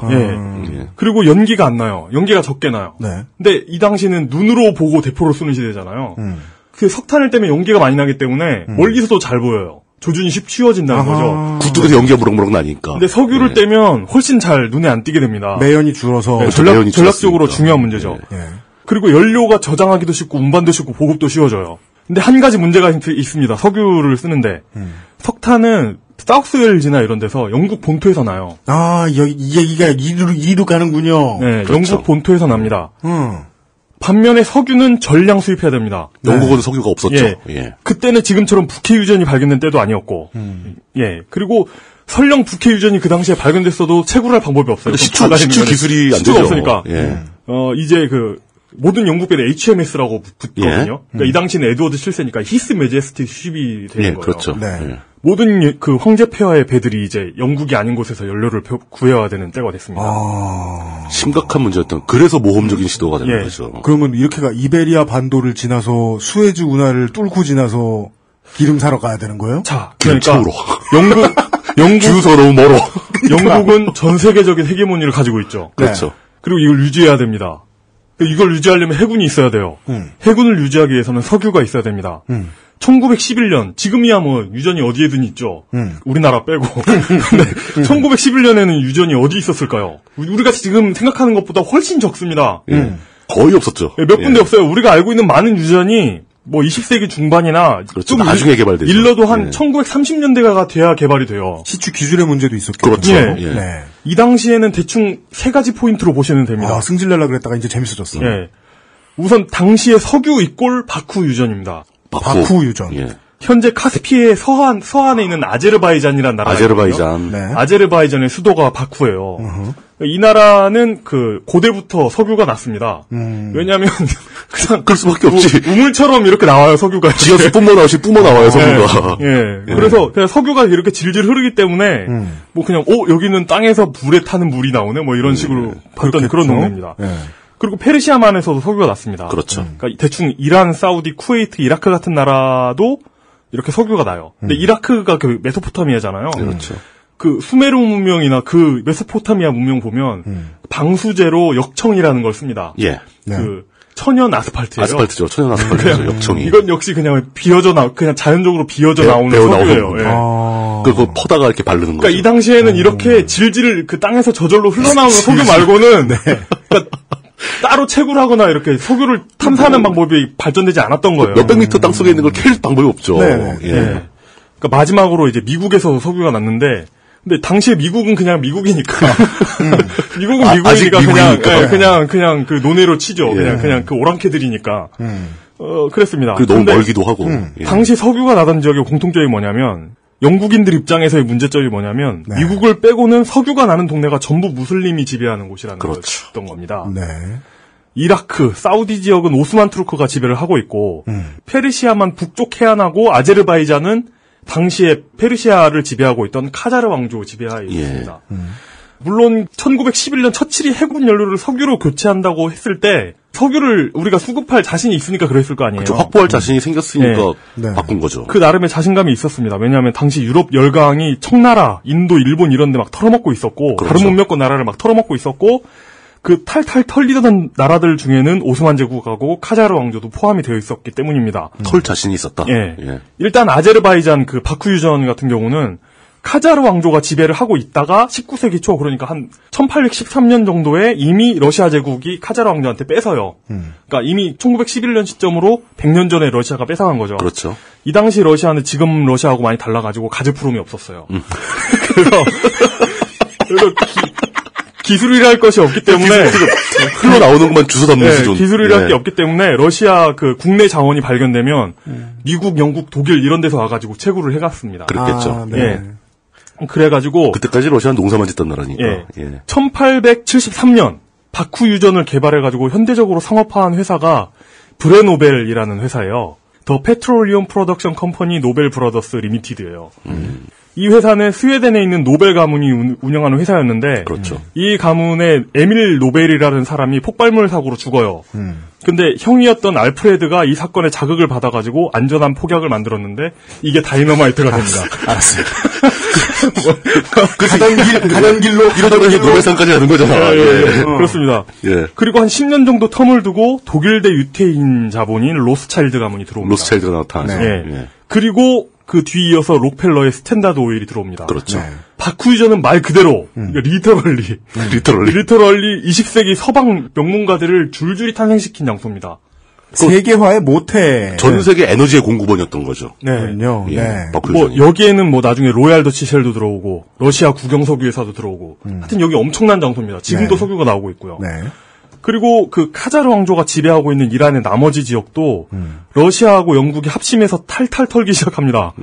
카자르 왕조가 지배하던 아프가니스탄은 인도 제국한테 그냥 넘어갔고 인도 제국이면 영국이죠 그냥. 그렇죠. 그것도 영국이죠. 북부는 러시아가 남부는 영국이 각각 시료 지배하게 됩니다. 나눠 먹은 셈이네요. 네, 나눠 먹었죠. 그래가지고 막 이게 복잡합니다. 이게 또 반란이 일어나가지고 카자르 왕조를 어떻게든 뭐 독립을 해보려고 막 그렇죠. 싸웠겠죠. 자기 혁명 막 그 입헌 군주 혁명도 하고 그런데 결국 무너지고 나타나게 되는 게 팔레비 왕조죠. 팔레비. 예. 영국은 훗날에 이제 이란의 석유를 보다 효과적으로 뽑아먹으려고 회사를 설립하는데 그 회사의 이름이 앵글로 페르시안 오일 컴퍼니입니다. 이 회사는 나중에 페르시아 밖에서도 자원을 개발하는 거대한 회사로 다국적 기업으로 발전하는데 그 회사 이름이 브리티시 페트롤리움. 그 유명한 BP. 그 유명한 BP가 됩니다. BP. 전 세계 휘발유의 몇 프로를 하는. 요즘은 그 귀여운 글자. 예, 요즘은 BP가 비욘드 페트롤리움이라고 하더라고요. 그건 뭐 코리아 투모로우의 예, 그렇죠. 예. 같은 센스예요. 최근에 봤어요. 네. KTNG 네. 전신이 전매청이잖아요. 네. 그 전매청이 영어로 뭐였게요? 전매청이요? 예. 뭐요? 전매청. 뭔데요? 오피스 오브 모노폴리. 진짜. 그건 독점청 아니에요? 독점청이야. 그렇구나. 독점청이구나. 그렇구나. 어떤 분이 제가 지난주에 얘기했던 그 하루방 담배. 네. 아직도 갖고 계신 분이 계시더라고요. 아유, 비웃는 게 아닙니다. 존경이에요. 신기해서 그런 거죠. 대단하다. 네, 그 하루방이 깡통인데 그 깡통 사진을 짤방을 찍어서 올려주셨어요. 네. 근데 저는 딱 눈에 들어온 게 그 깡통에 돌아가면 써 있습니다. The Office of Monopoly. 이게 뭐야? 이게 뭐야? 미국 애기들이 보면 직원들이 모여서 하루 종일 모노폴리 게임하는 부루마블 하고 있는. 네. 아, 참. 죄송합니다. 예. 일하는 대충 정리가 됐죠, 이렇게. 근데 하여간 열강과 열강이 세워놓은 회사들이 다 해먹었다. 팔레비 왕조 얘기도 네. 요즘 청취자분들 잘 모르실 것 같은데. 그건 좀 나중에 좀 설명이 될 것 같기도 한데 어쨌든 넘어가보죠. 다시 나오나요? 예. 이제 석유가 나는 중동의 나머지 부분은 이제 오스만 투르크가 지배를 하고 있었습니다. 아직까지. 예. 1911년 당시 오스만 투르크 제국은 발칸반도를 다 잃어요. 발칸반도 영토를 대부분을 잃고 이집트를 영국에 뺏기고 그렇죠. 이제 한 1, 2년 뒤에 이탈리아한테 리비아도 뺏깁니다. 리비아도 뺏기고. 그리고 거의 이제 망하기 직전처럼 보이는 상황이에요. 그래서 영국, 프랑스는 생각하기에 오스만 투르크는 그냥 힘으로 밀어가지고 그냥 치워버리자. 치워버리면 되겠는데? 라고 생각했을지도 모르겠죠. 근데 마침 이런 상황에서 1차 세계대전이 터진 건 과연 우연일까? 그 오스만 제국하고 독일이 이제 협력해가지고 추축국이 되고, 그렇죠. 이제 영불이 연합군이 돼가지고 전쟁을 하죠. 1915년, 그러니까 1차 세계대전 2년차에 처칠이 대영제국 해군 대신이 된 지 5년째 되는 해, 영국과 프랑스는 오스만 제국을 일거에 싹 밀어버리고 중동을 낼름 먹어버릴 원대한 계획을 세우게 됩니다. 계획을 세웠다고요? 이 계획에 의해서 발발한 전투가 그 유명한 갈리폴리 전투입니다. 그렇죠. 이스탄불에 가까운 지점에 대규모 병력을 상륙시켜가지고 교두보를 만들어가지고 이스탄불로 진격하면 지금까지 봤을 때 굉장히 비리비리했던 오스만 제국이 무너질 거야. 라는 딱 봐도 나이브한 작전. 그래요? 왠지 너무 쉬워 보이는 작전. 가서 때리면 쓰러질 거야 이런 겁니까? 그렇죠. 여기에 영불 연합군, 호주군, 호주 뉴질랜드는 원래 그 안작이라고 해가지고 영국군으로 참전을 하죠. 그래서 그 호주군 뉴질랜드군 포함해가지고 25만 명이 사망하고 전함 여러 척을 포함해가지고 해군 전력에 큰 타격을 입으면서 결국에 이제 해군 대신 처칠 모가지까지 날라가죠. 호되게 당한 거죠. 그래서 결국 오스만 투르크가 승리합니다. 그래서 참 놀라운 사건이었어요. 그래서 이 전투에서 터키 측 지휘관으로 맹활약한 사람이 있었는데 이 사람이 바로 약관 34세의 무스타파 케말 중령. 나중에 아타투리크라는 칭호가 붙는데 아타투리크. 터키 공화국의 국부라는 뜻입니다. 그렇죠. 그래서 진짜 국부라여가지고 그러니까 우리나라 초대 대통령 간지도 아니에요. 아, 닥터리하고 다르군요. 그러니까 터키는 돈의 액수에 상관없이 다 이 사람 얼굴이 들어가죠. 모든 곳에 아타투리크 얼굴이 다 붙어 있어요. 모든 돈에 무스타파 케말이 있다는데 그 무스타파 케말이 돈의 단위가 커질수록 점점 앞을 보면서 웃고 있다고요. 그렇죠. 그렇다고 하더라고요. 터키에서 무슨 축제할 때도 다 이 사람 얼굴 깃발로 걸고 막 하고 그러죠. 맞아요. 힘으로 단번에 중동을 먹는 건 힘들다. 라는 사실을 보여준? 안 되겠다. 잘 안 되네, 이렇게 된 거죠. 안 되겠다. 그러니까. 25만이나 잃고 나서야 병력을. 이제 영국은 기존과는 다른 작전을 짭니다. 이제 오스만 제국 피지배 계층이 있을 거 아니에요. 그렇죠. 오스만 제국이 워낙 큰 제국이니까 그 밑에 피지배 민족들이 있겠죠. 이 피지배민들한테 자주의식을 심어줍니다. 뭐 아주 전통적인 방법이죠. 민족 자결주의 이런 거. 역압에서 벗어나기 같은 거. 그런 선례가 있으니까 미국이 그렇게 철저하게 배워서 쓰는 거죠. 물론 영국의 이제 설득에 감화된 민족들한테는 영국군이 자문과 영국군의 무기를 지원해주죠. 얼마나 인도적입니까? 그럼요. 자문. 이 덕분에 크게 성공한 사람이 그 시리아에 있는 파이잘 1세라는 분입니다. 우리 자꾸 시리아 하면 아이폰에서 시리 깨나가지고 청취하라고 죄송합니다.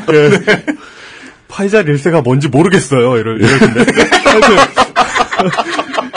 그래서 시리아의 그 독립 영웅이고 나중에 일부러 더 하는 것 같아요. 파이잘 1세가 나중에 시리아하고 이라크 통합왕까지 해먹어요, 이분이. 근데 이분이 데리고 있던 영국군 자문이 있을 거 아니에요? 그렇죠. 이 자문이 매우 유명한 토머스 에드워드 로렌스라는 사람입니다. 아라비아의 로렌스. 예. 그 로렌스. 이 영화의 그 로렌스예요. 예. 그리고 파이자 릴세 역시 아라비아의 로렌스에 보면은 나오죠. 아, 그렇습니까? 예, 나와요. 그 영화 보시면 그 당시 상황이 잘 나타납니다. 그 시대입니다, 그게. 예. 그래가지고 레반트 지역, 시리아, 레바논, 지금 이스라엘 해가지고 그 레반트 지역하고, 아랍 쪽은 이런 식으로 이제 오스만 투르크 제국에서 떨어져 나가기 시작합니다. 물론 그 1차 대전이 오스만 제국의 패배로 끝난 것도 이제 영향이 있겠지만, 그렇죠. 예. 이런 아랍의 토후들을 에미르라고 합니다. 에미르. 그래서 에미르가 다스리는 나라는 에미리트죠. 그렇죠. UAE. 예, 원래 사우디아라비아도 리야드에 있는 에미르였던 압둘 아지즈가 아라비아 반도를 정복해서 세운 나라고, 그리고 독자 생존하기 좀 애매한 아라비아의 에미리들, 쩌리들이 모여가지고 만든 나라가 유나이티드 스테이츠 오브 아랍이군요. 유나이티드 아랍 에미리츠. 그렇죠. 그러니까. UAE. 굳이 말하자면. 그래서 이 나라는 되게 신기한 게 대통령제인데 그 왕들이 돌아가면서 대통령을 하는. 각 부족의 왕들이 대통령을 하는. 육가야 아니에요. 가야. 그렇죠. 맞아요. 그런 그거하고 비슷한 시스템입니다. 이라크의 경우는 상당히 복잡해집니다. 그러니까 팔자르 1세가 아까 왕이라고 했잖아요. 그렇죠. 1932년까지는 영국이 위임 통치를 합니다. 당연히 위임 통치를 하겠죠. 뽑아 먹어야 되는데. 그렇죠. 독립 이후에도 이제 쿠데타 시위 이런 거 바람잘 날이 없었습니다. 그러니까 어쨌든 이제 영국은 메소포타미아 지역에서 오스만 제국을 몰아내는데 이제 도움을 준 인근 소수민족들을 독립 안 시켜줄 명분이 없는 거예요. 그렇죠. 자기네가 그걸 먼저 제안을 한 건데. 근데 어차피 해주기 자주 의식을 심어줬으니까. 심어줬는데. 어차피 해주기 귀찮은 거 가급적 최대한 대충합니다.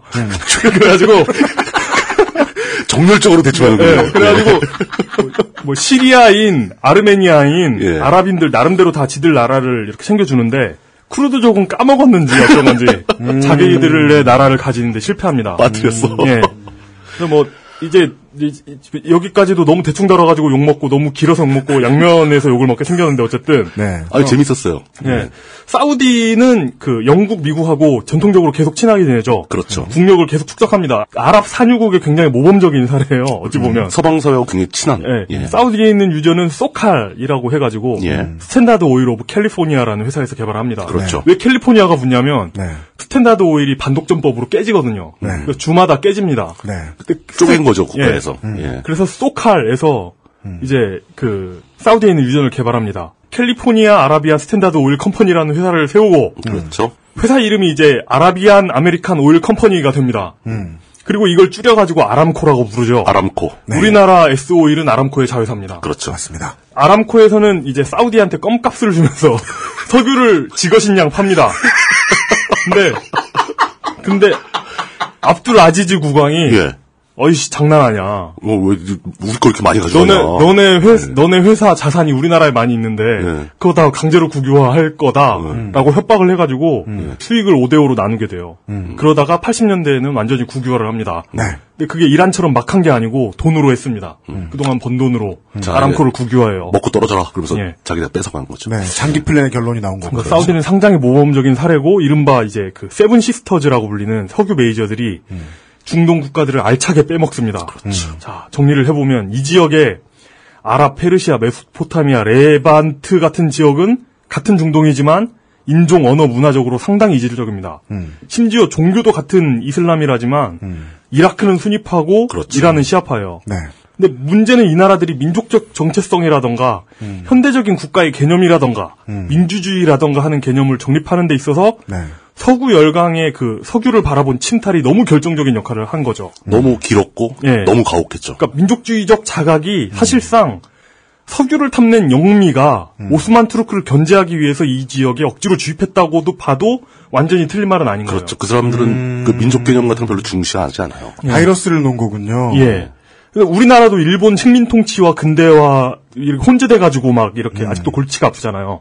중동은 훨씬 문제가 심각해요. 우리나라는 일제 침략 이전에는 독립국가이기라도 했지. 그렇죠.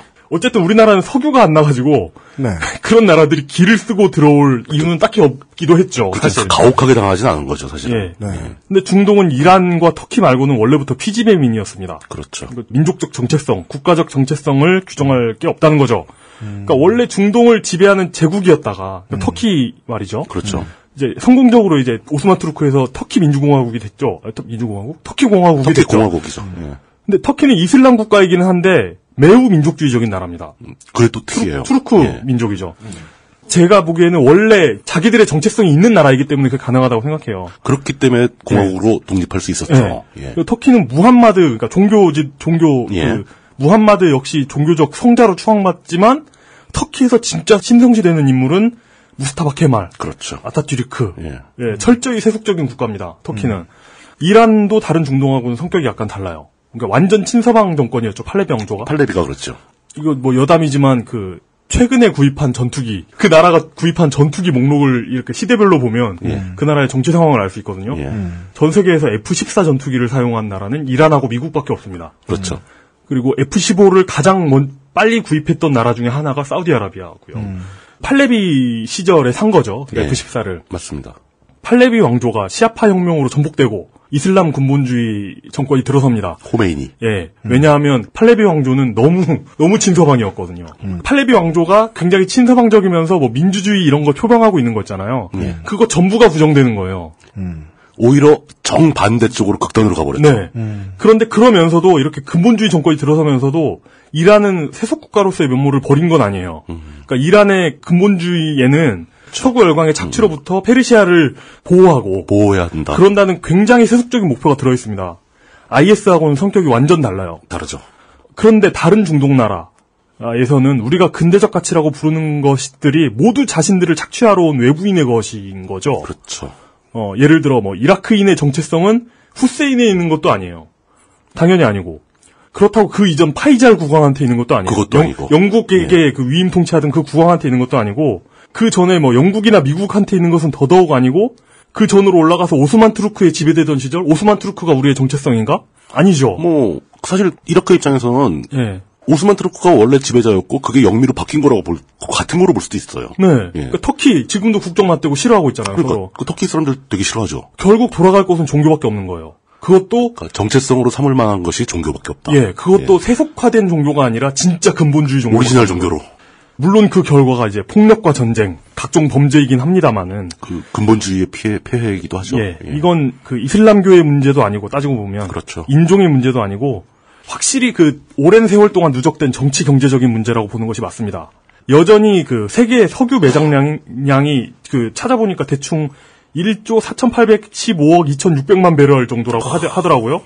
이 중에 이제 이집트를 포함한 중동에 있는 석유가 8,033억 8천만 배럴 정도 됩니다. 과반 이상이 아직 중동에 있는 거예요. 그러니까 중동 지역은 완전히 원유 위에 떠 있는 섬 같은 그런 느낌이거든요. 땅속이야. 그러니까 석유는 굉장히 저렴하고 편리한 자원입니다. 그렇죠. 그리고 석유를 지속적으로 편리하게 사용하기 위해서 세계는 거의 200년간 중동에 희생을 강요해왔습니다. 그리고 IS가 나타났습니다. 이게 과연 우연일까? 과연 우연일까를 붙이면 안 되네요. 우연이 아니다? 그러니까. 우연이 아니죠. 전 세계가 200년 동안 중동 지역을 수탈해온 결과. 이게 몇몇 이게 다른 일 바쁜 일 하시면서 들으시던 청취자분들이 우연이니까 들으신 다음에 이것도 중동의 환빠 얘기구만, 아니, 환인 얘기구만 이러실까봐 우연이 아니다. 이거는 우연이 아니죠. 역사적 필연인 거죠. 네. 뭐 이런 얘기입니다. 이런 얘기군요. 민주평톡은 아무 얘기나 해도 됩니다만 실로 맞지 않는다고 치면 가장 맞지 않는. 네. 40분짜리 대하사극. 이거 얼마나 했어요, 저? 한 50분? 녹음 시간으로 하면 한 50분? 저만? 그런 것 같아요. 진짜요? 그 정도 되죠. 저만 했는데. 근데 저는 굉장히 흥미롭게 들었고요. 굉장히 슬픈 느낌이 좀 듭니다. 저도 재밌었어요. 그 중동 지역의 역사, 그 현실을 볼 때 이런 배경을 깔고 보지 않으면 제대로 볼 수가 없는 거죠. 저들이 왜 저러는지 도저히 이해도 못하고. 또 따지고 보면 우리나라에 석유라도 없는 게 참 다행이죠. 어떻게 보면 더 서글픈 거지만 석유조차도 없어가지고 스텔도 못 당했어. 지금 듣고 계신 방송은 히스테리 사건 파일, 그것은 알기 싫다입니다. XSFM입니다. 어머님이 게장은 좋으시다는데 짠 건 또 싫으시대. 어떡해. 그래?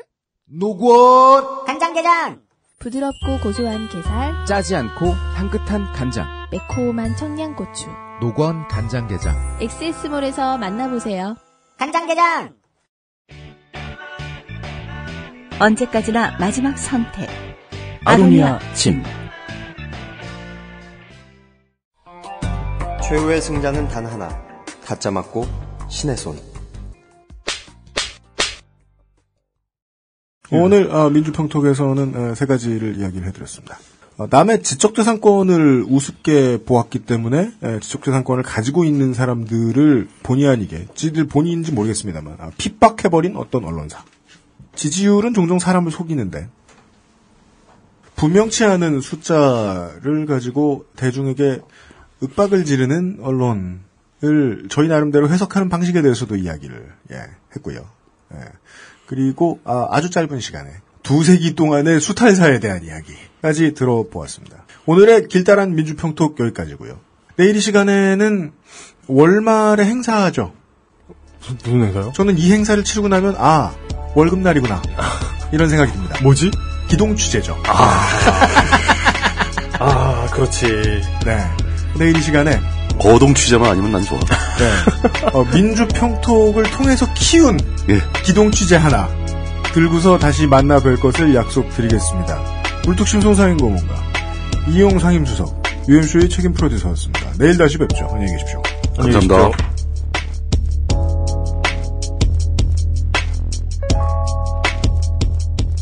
XSFM입니다. I, D, W, K